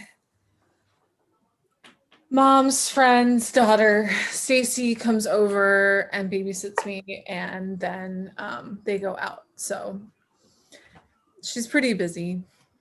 Yeah, she's always been busy. I've known your mom for a really long time. Really? You're a kid. How old are you? It's a really long time to you. How old are you? 40. Whoa. 40. Yeah, on the dot. 40. My mom's 40. Yeah. I'm only 10. Oh, hey, Taylor, your mom called. She said that she can't pick you up. I'm going to take you home. Oh, home. Okay. Okay, Miss Belinda, maybe we can stop off and get an ice cream. We will. All right. Hi, Gabe. Hey, Belinda. Are you talking to Taylor? Well, Taylor, just kind of wrap it up really quickly, sweetie. I'll just be over here. I'll park over here and wait for you, okay? Okay. Thank you, Miss Belinda. Miss Belinda's really nice. She always gives me treats and lets me sit in the dugout with her, and she doesn't make me play because I don't like. You hate playing. You hate playing. Yeah, I don't. I'm not very good, and I'm good at other things. I like math. Hey, Taylor, good job today. You really helped me out. Thanks. Thank you, Mr. Tom. Good job today. That's huge, right? Good job today. What'd you do? I rolled my roller skates around, and I told them he said that I can do the announcements. I don't have to play anymore. Yeah. That's great. That's great. Oh, I'm glad you're still gonna come here every week. Tomorrow I'm going to my dad's though. I always go to my dad's house on Sunday. He lives in Parkview. Your dad? Oh, and Sam's gonna come over and we're gonna ride skates together. That's great. He has really good skills in his neighborhood. Cut to the parking lot with Sam's the groundkeeper and Belinda.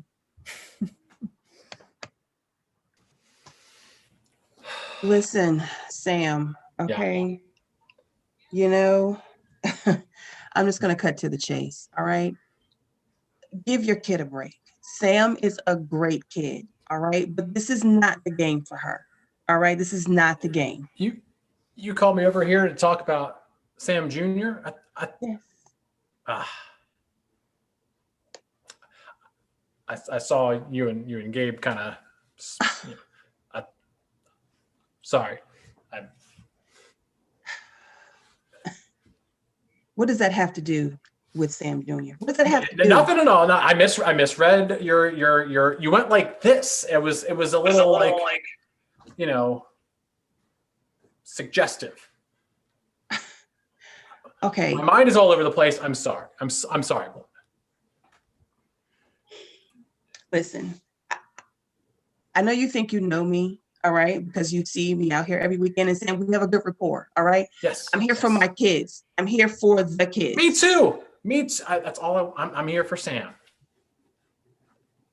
The breakthrough is coming tomorrow. Is it?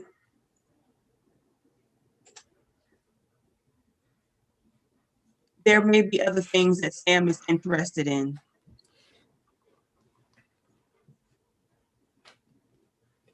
Well,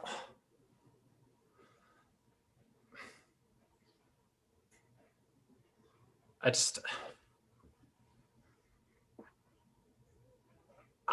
don't want Sam to make the same mistakes I did. I gave up. I didn't even go out for the team in college. I just quit. I didn't think I could do it. And I'm not gonna let Sam Jr. make the same mistakes. They just got to learn to persevere. They just got to learn to push through. You don't want to push too hard if it's not their thing. Well, who even knows what their thing is? Sam's had a baseball, in his hand since he was 2. 'Cause you put it there, Sam. Well, it's not like my Timothy. My Timothy is ready. Okay. Yeah, we're all blessed with fucking sprinter, lifter, perfect arm. Yeah. Hey guys, sorry to interrupt. Belinda, tell Timothy good job. He's looking really good. He's looking really good. Thank you, Tom. See you later, Sam. Did he say anything about Sam? No, fuck you. No.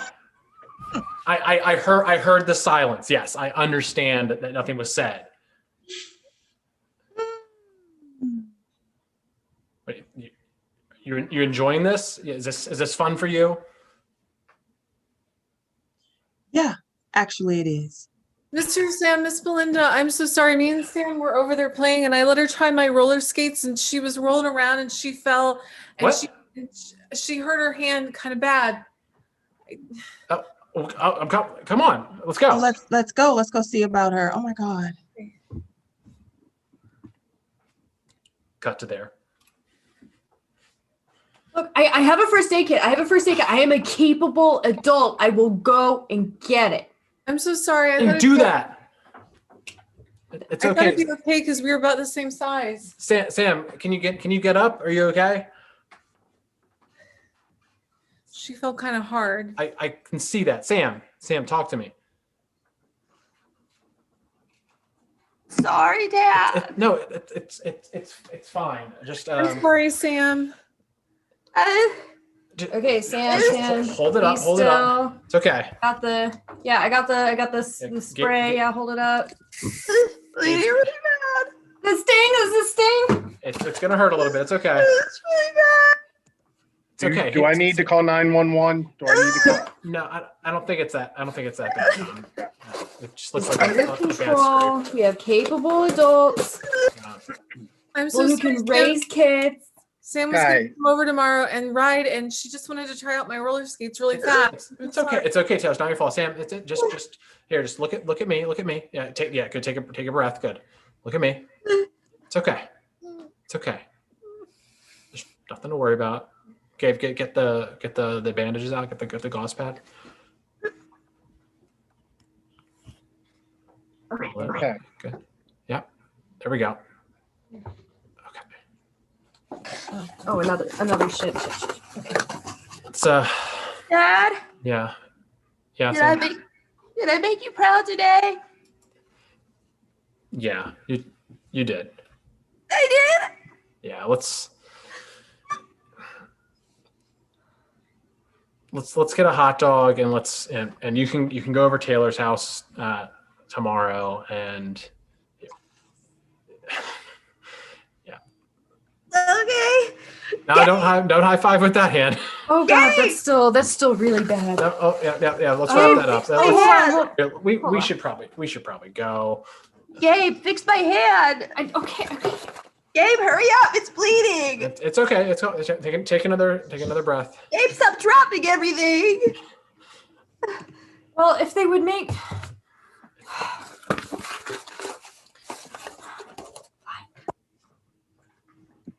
Are you going to tell Bob about this? Yeah, I think I will. It's okay. At dinner tonight? Probably before that. I'm probably gonna text her on the way home. Maybe we'll tell her at breakfast tomorrow too, when we tell the story. Yeah, you Maybe can we tell should the write an story. email to the family. If you want to write an email, you can write an email. I don't write email. I don't have a. Well, we can do it together. Do you need me to come over and give my accounting of the incident? No, I don't. Oh, okay, sure. We can make a whole press conference about it. Yeah. Miss Belinda didn't have the right sunscreen, so I got sunburn all over my face. I don't think that's fair to. It's Sam Jr. It's okay.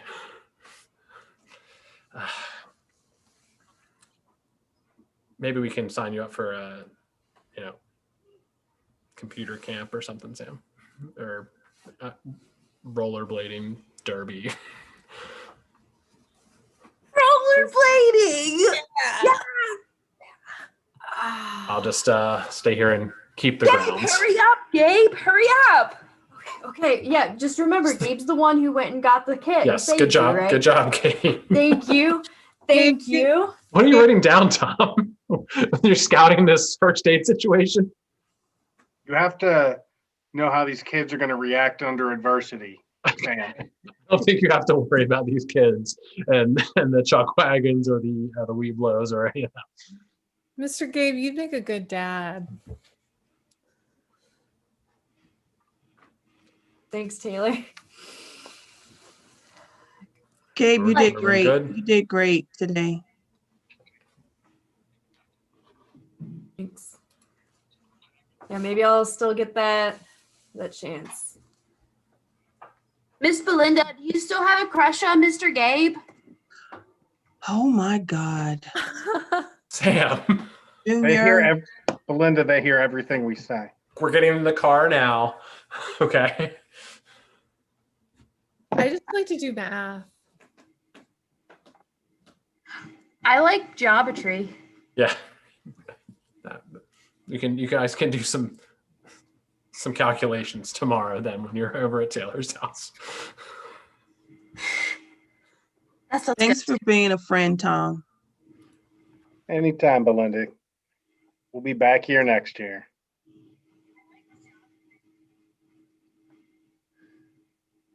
I need to feel important, and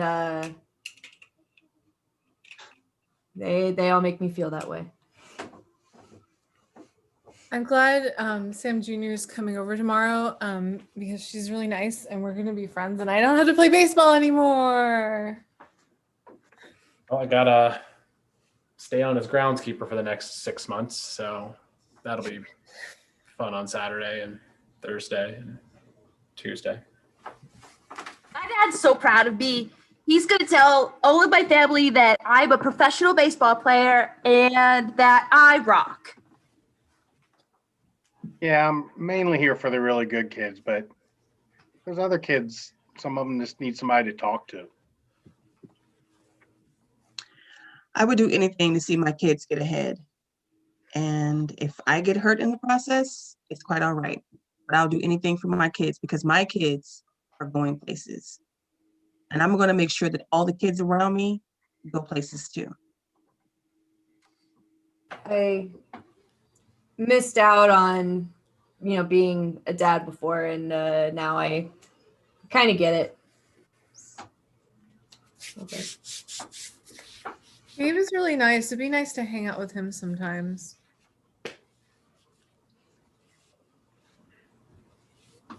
Am I really that out of touch with my own kid? Taylor is my best friend.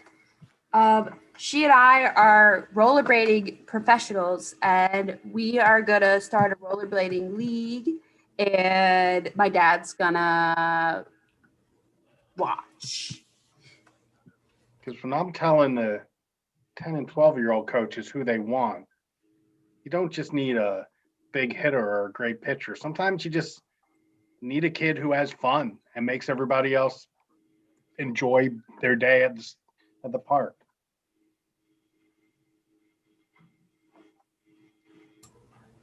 I just hope that I'm not missing out on stuff for me, focusing on the kids so much. I need to find the balance.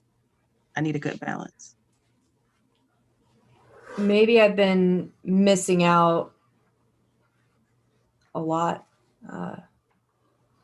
Maybe I need to tie myself to something. I can't wait to get ice cream later. I'm missing signals from my wife too.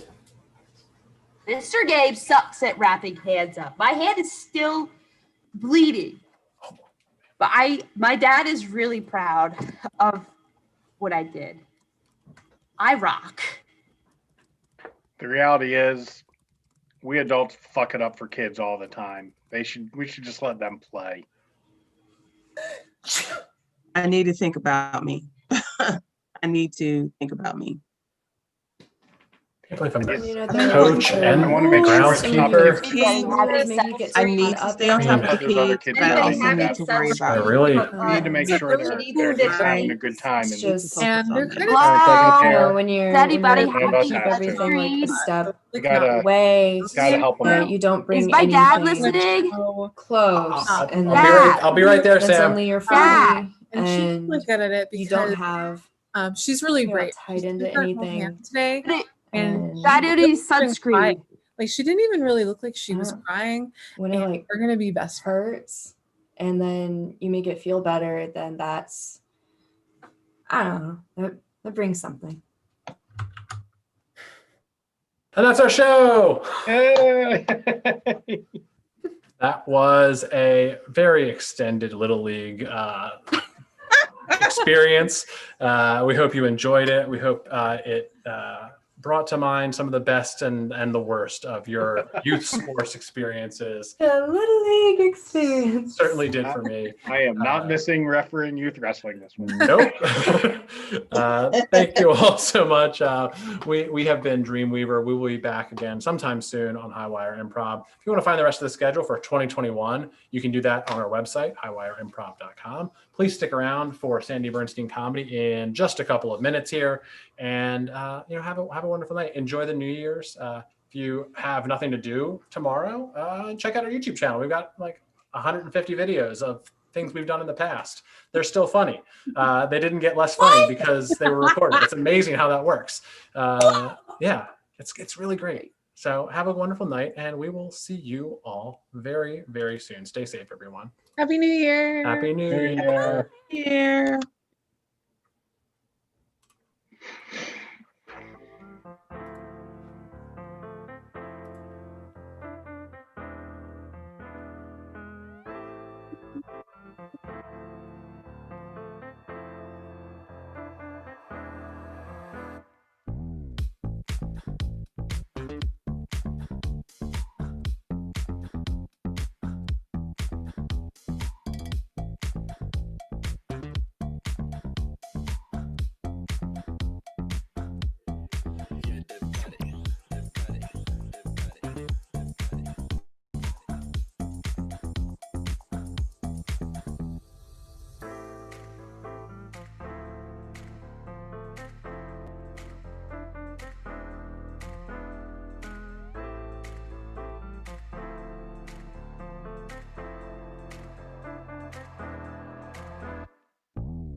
All right, so tell us a little bit about yourself.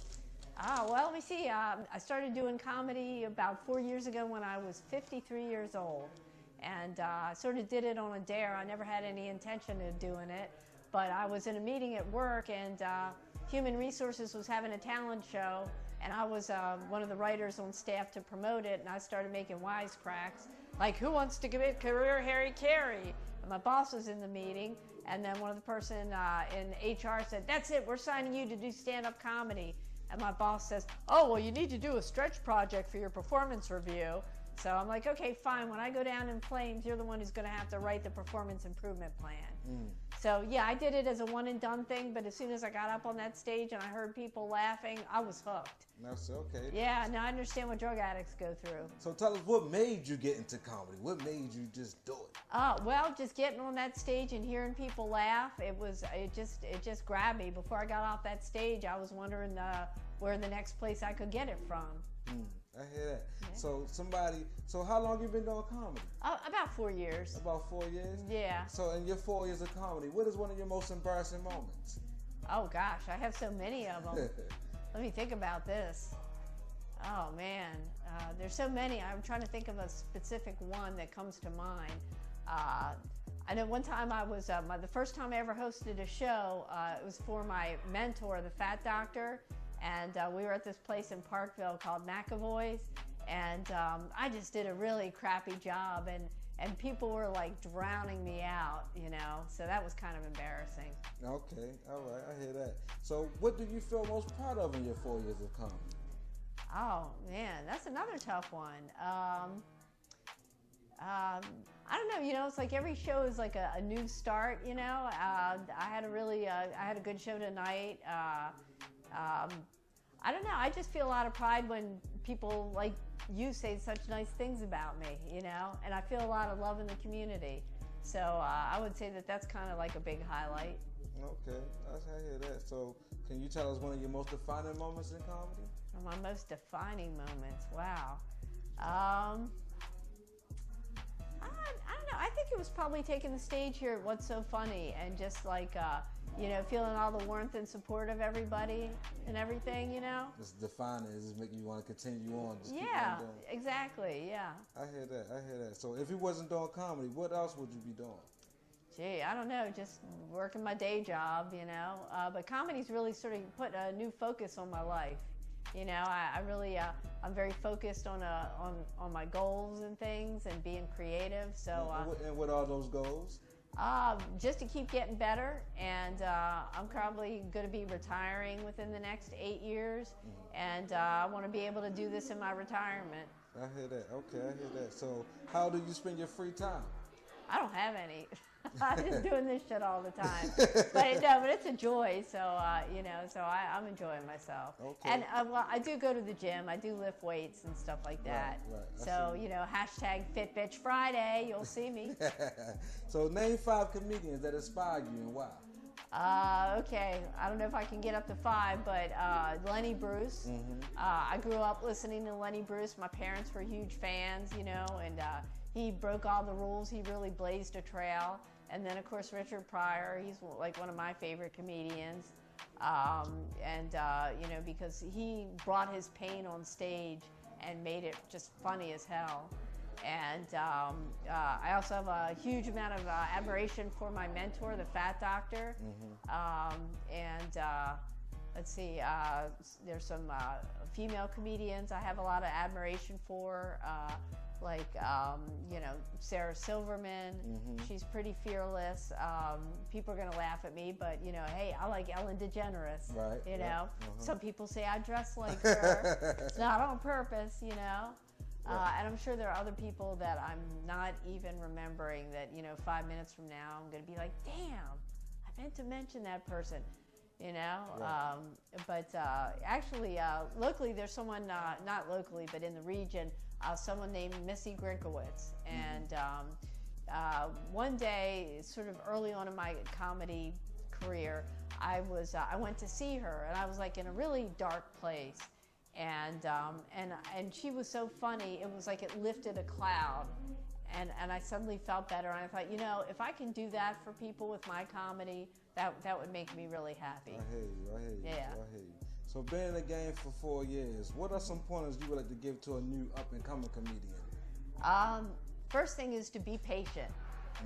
This shit takes time, takes a lot of practice. I'll say what everybody says, which is get on stage as much as you can. It's hard when you have a family or a day job or both, but just try and find the time, work up to it if you need to. When you go to these shows and stuff, also pay attention to the other comedians, and because you can learn a lot from the veterans, and you can learn a lot by just watching the crowds and seeing how they react and everything. So I would just say and always be humble, and always be working, always be thinking comedy. Cool. So reflecting back on your career, did you feel anything you had done differently? I just wish I would, when I started out at the beginning knowing everything I know now, but that's kind of impossible. Right. But no, I'm glad that I'm working with the Fat Doctor. I started working with him maybe when I've been doing comedy for close to a year, and I wish maybe I would have started working with him sooner. But other than that, I don't really have any regrets. I'm sort of learning as I go along. Okay, cool. And as a female in the game, do you feel as though you get the same opportunities as the males? I find more at my age. I find almost more barriers having to do with age than having to do with my gender. I think there are a lot of people, especially in DC, you know, they think of it as a young person's game, and they think that I don't have anything of relevance to say to people of all ages, but that's just not true. I mean, you know, some of my best shows are like, you know, college crowds. And so, yes, I would say age has almost proved to be more of a barrier than gender, but, you know, just the same, a lot of times there is sort of like, you know, an ingrained feeling that, you know, women just aren't as funny. You know, you see shows and showcases where it's like all men, or maybe all men and one woman. And I think you should have the funniest people on the show, but I think there are a lot of funny women out there. Okay, cool. So please tell the people how to get in contact with you. Okay, well, I have a website, sandybernsteincomedy.com, and I update that every week. I'm on Facebook a lot. I'm on Facebook under Sandy Bernstein Comedy. I got a personal page and a fan page. So follow me, friend me on those. I'm on Instagram also at Sandy Bernstein Comedy. And yeah, so you can find me in all those places. All right, well, I appreciate the interview. Oh, well, that thank was a you. great interview. Oh, well, thank All you. Girl, Sandy Bernstein All is right. one of the hardest working females in the game. Look out for her. She's making big things happen. Sandy Bernstein, Big Shorty. What about us? Looking to Baltimore comedians. And we out.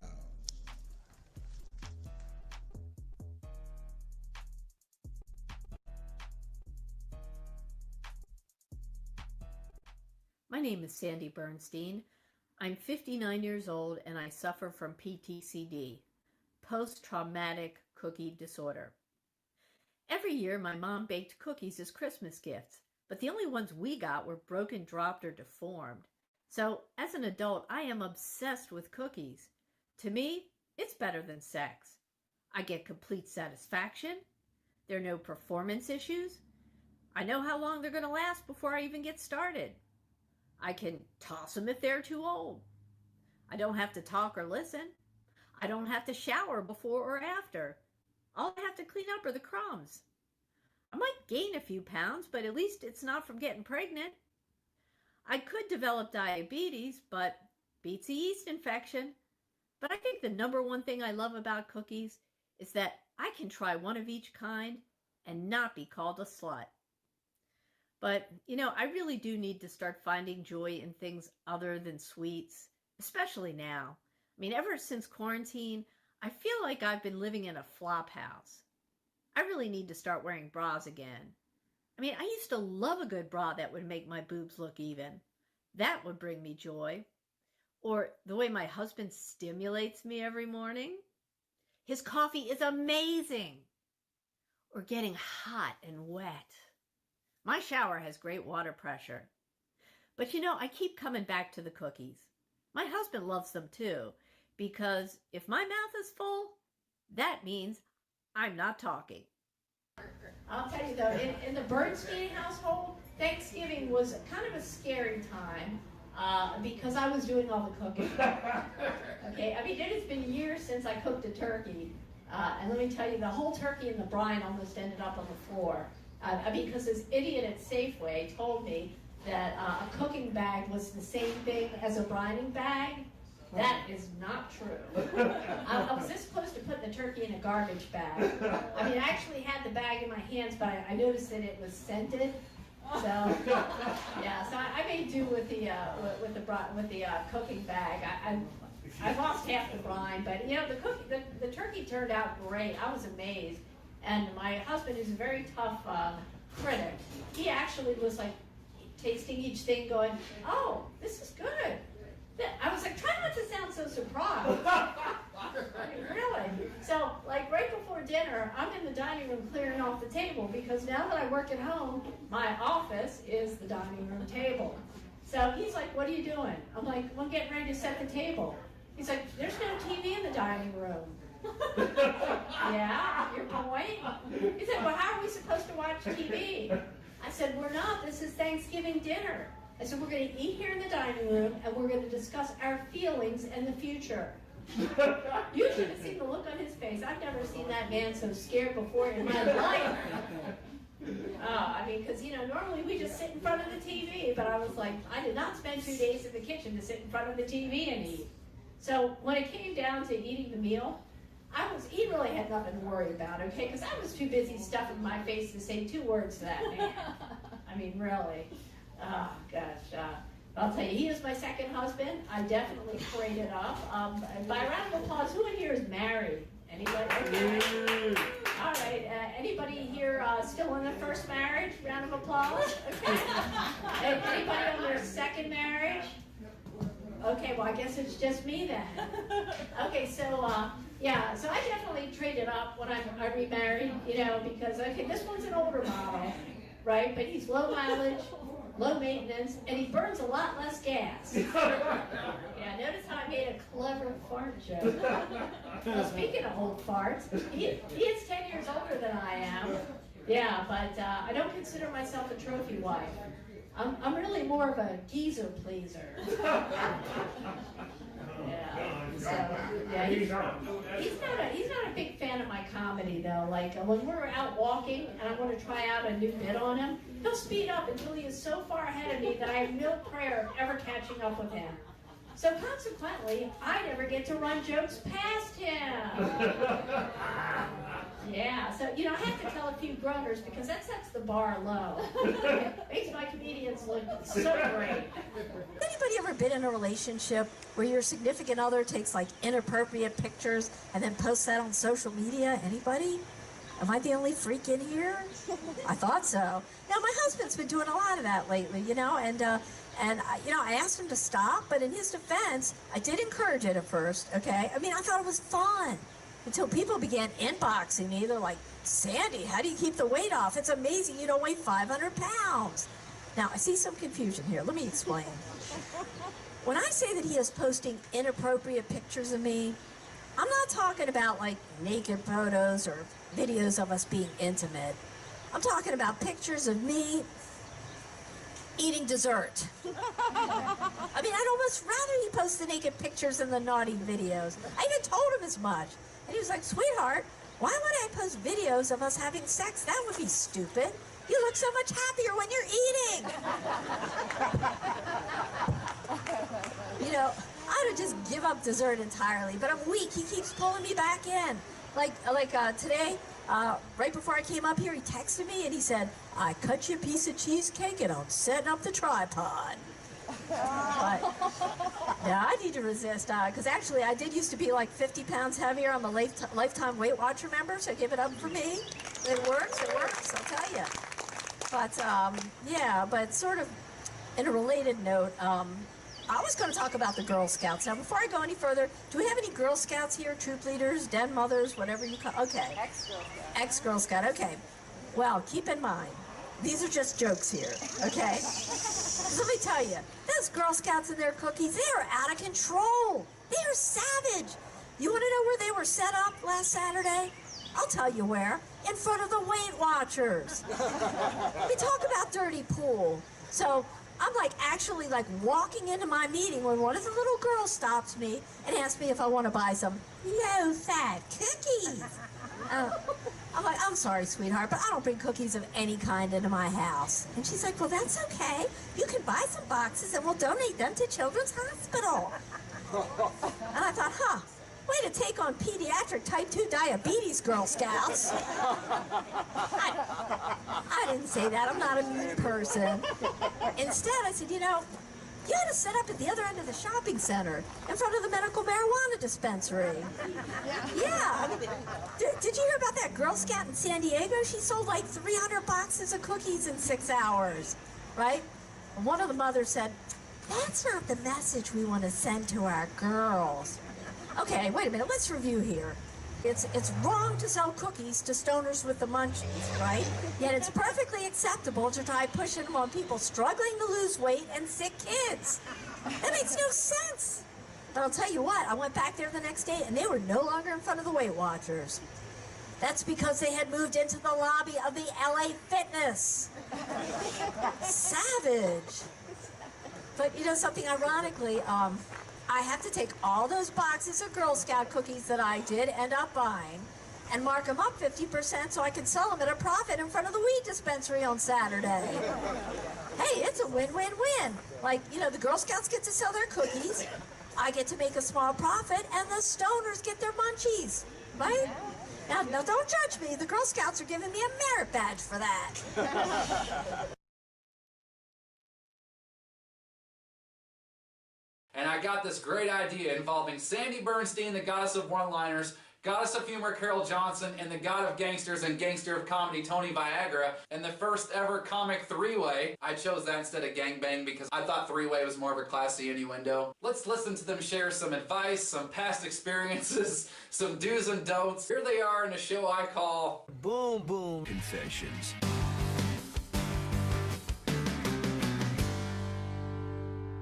So it shouldn't be okay, boomer. It should be, yeah, KO, boomer. This is my second marriage. Surprise. I am divorced. I was married. I don't really like to say that I'm divorced. It just sounds too negative.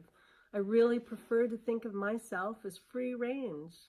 You know, I'm divorced. I've been divorced for a while. I was married to Hitler's daughter. It wasn't fun. It wasn't fun. Women my age are at a definite disadvantage when it comes to dating. It's not easy. Women my age, we're invisible. Like the boy who could see dead people, the only living things that can see me are animals and men over 80.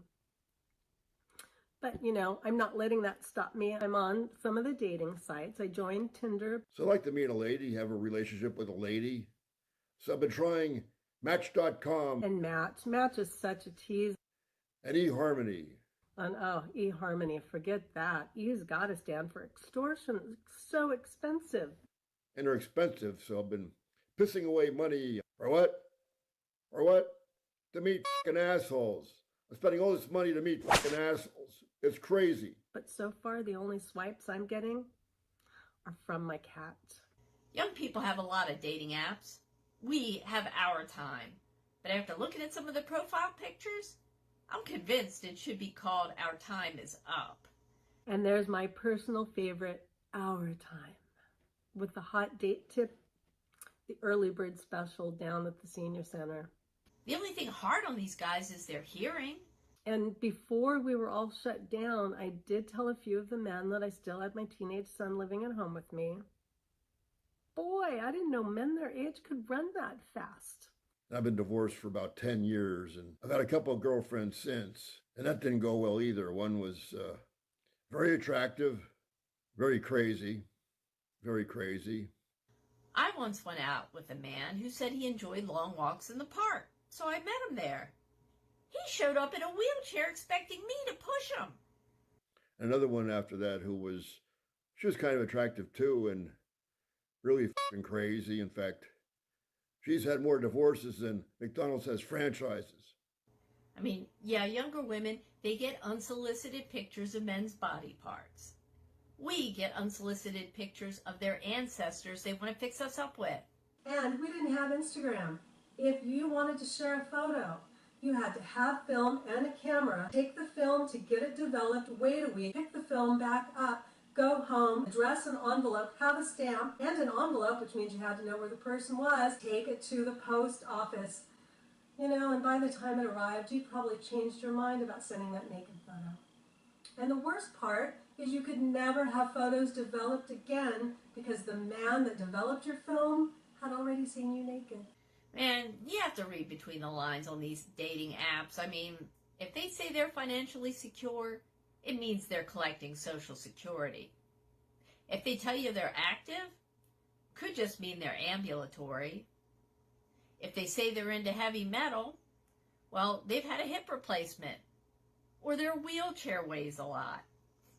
What's the point of spending money on these online dating services to meet assholes? I can go in a bar. I can meet assholes for free. Stop wasting my money.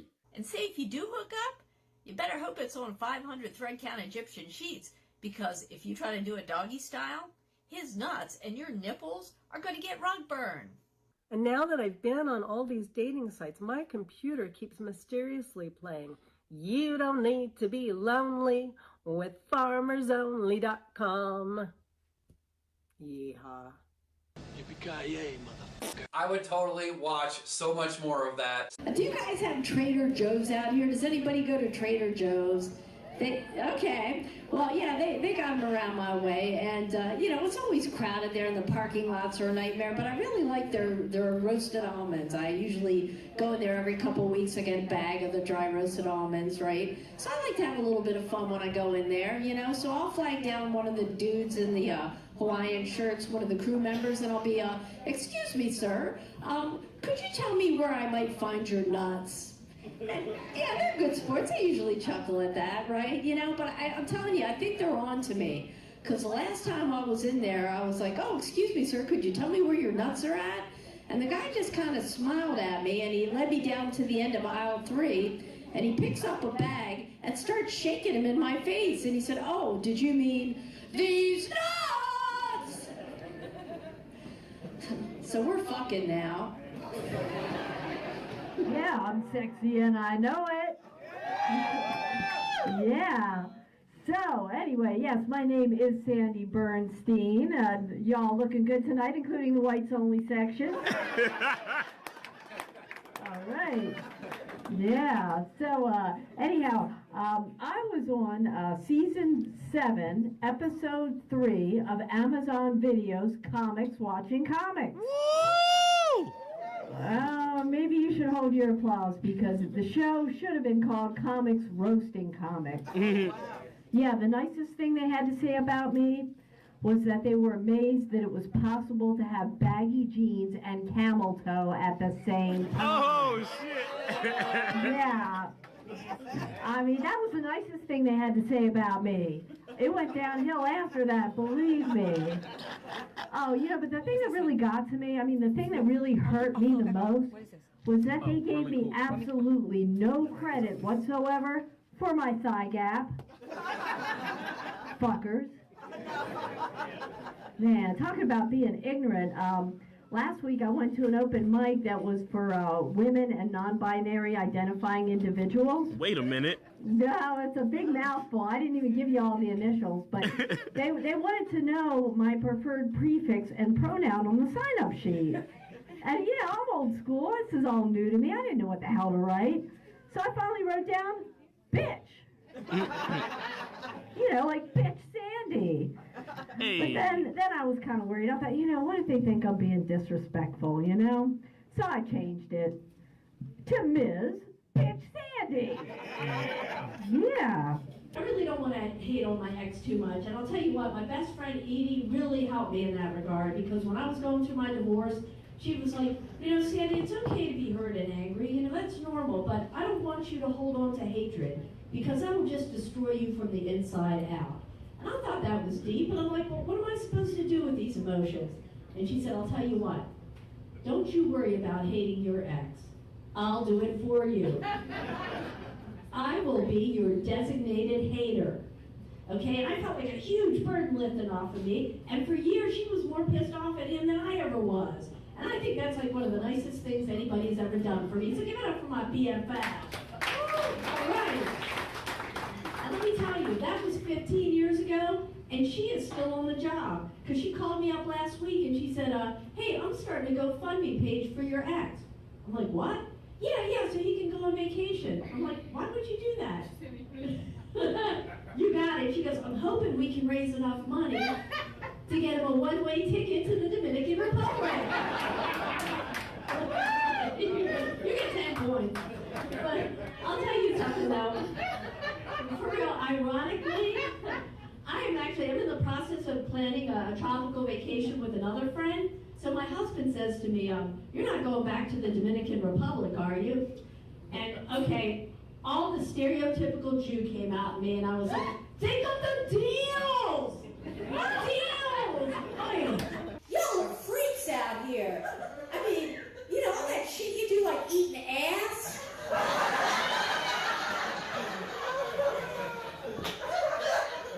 Smashing? Choking? I mean, come on, whatever happened to good old-fashioned fucking?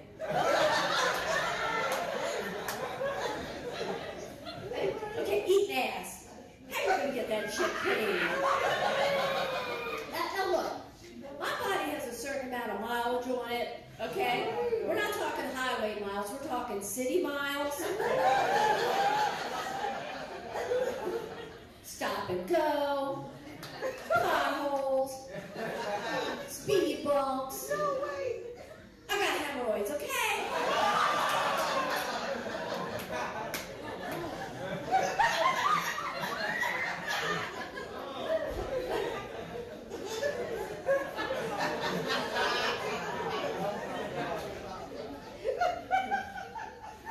My butthole has more nooks and crannies in it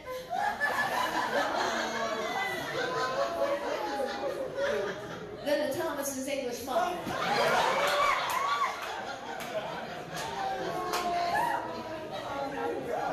And people talk about eating ass like eating groceries. When was the last time you saw an ass in the grocery store? I mean, if my ass was in the grocery store, it'd be a brisket.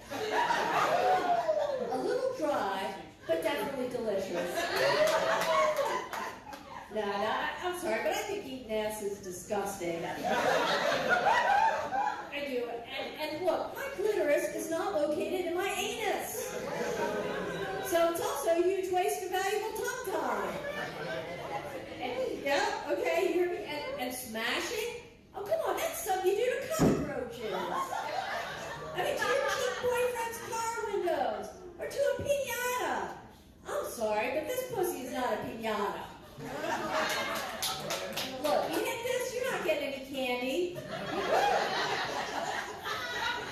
I mean, maybe if you're lucky, some spare change. Or an iPhone 6. Shit, I looked everywhere for that. It might be up there. But you're not getting any candy. And look, at my age, I gotta worry about osteoporosis. I do not want a shattered pelvis or a fractured hip. So that means that smashing is out of the question. And if some guy tries to smash me, the only thing getting smashed are his nuts. And getting choked while having sex? I don't even like that when I'm giving head. I'm telling you, man, some of these millennial fuckboys are downright disrespectful. I had one tell me the other day that I was too old to be a cougar. He called me a saber-toothed tiger. Man, I was ready to kick his ass into the Stone Age, but I didn't want to fracture my hip. Listen, guys, Metro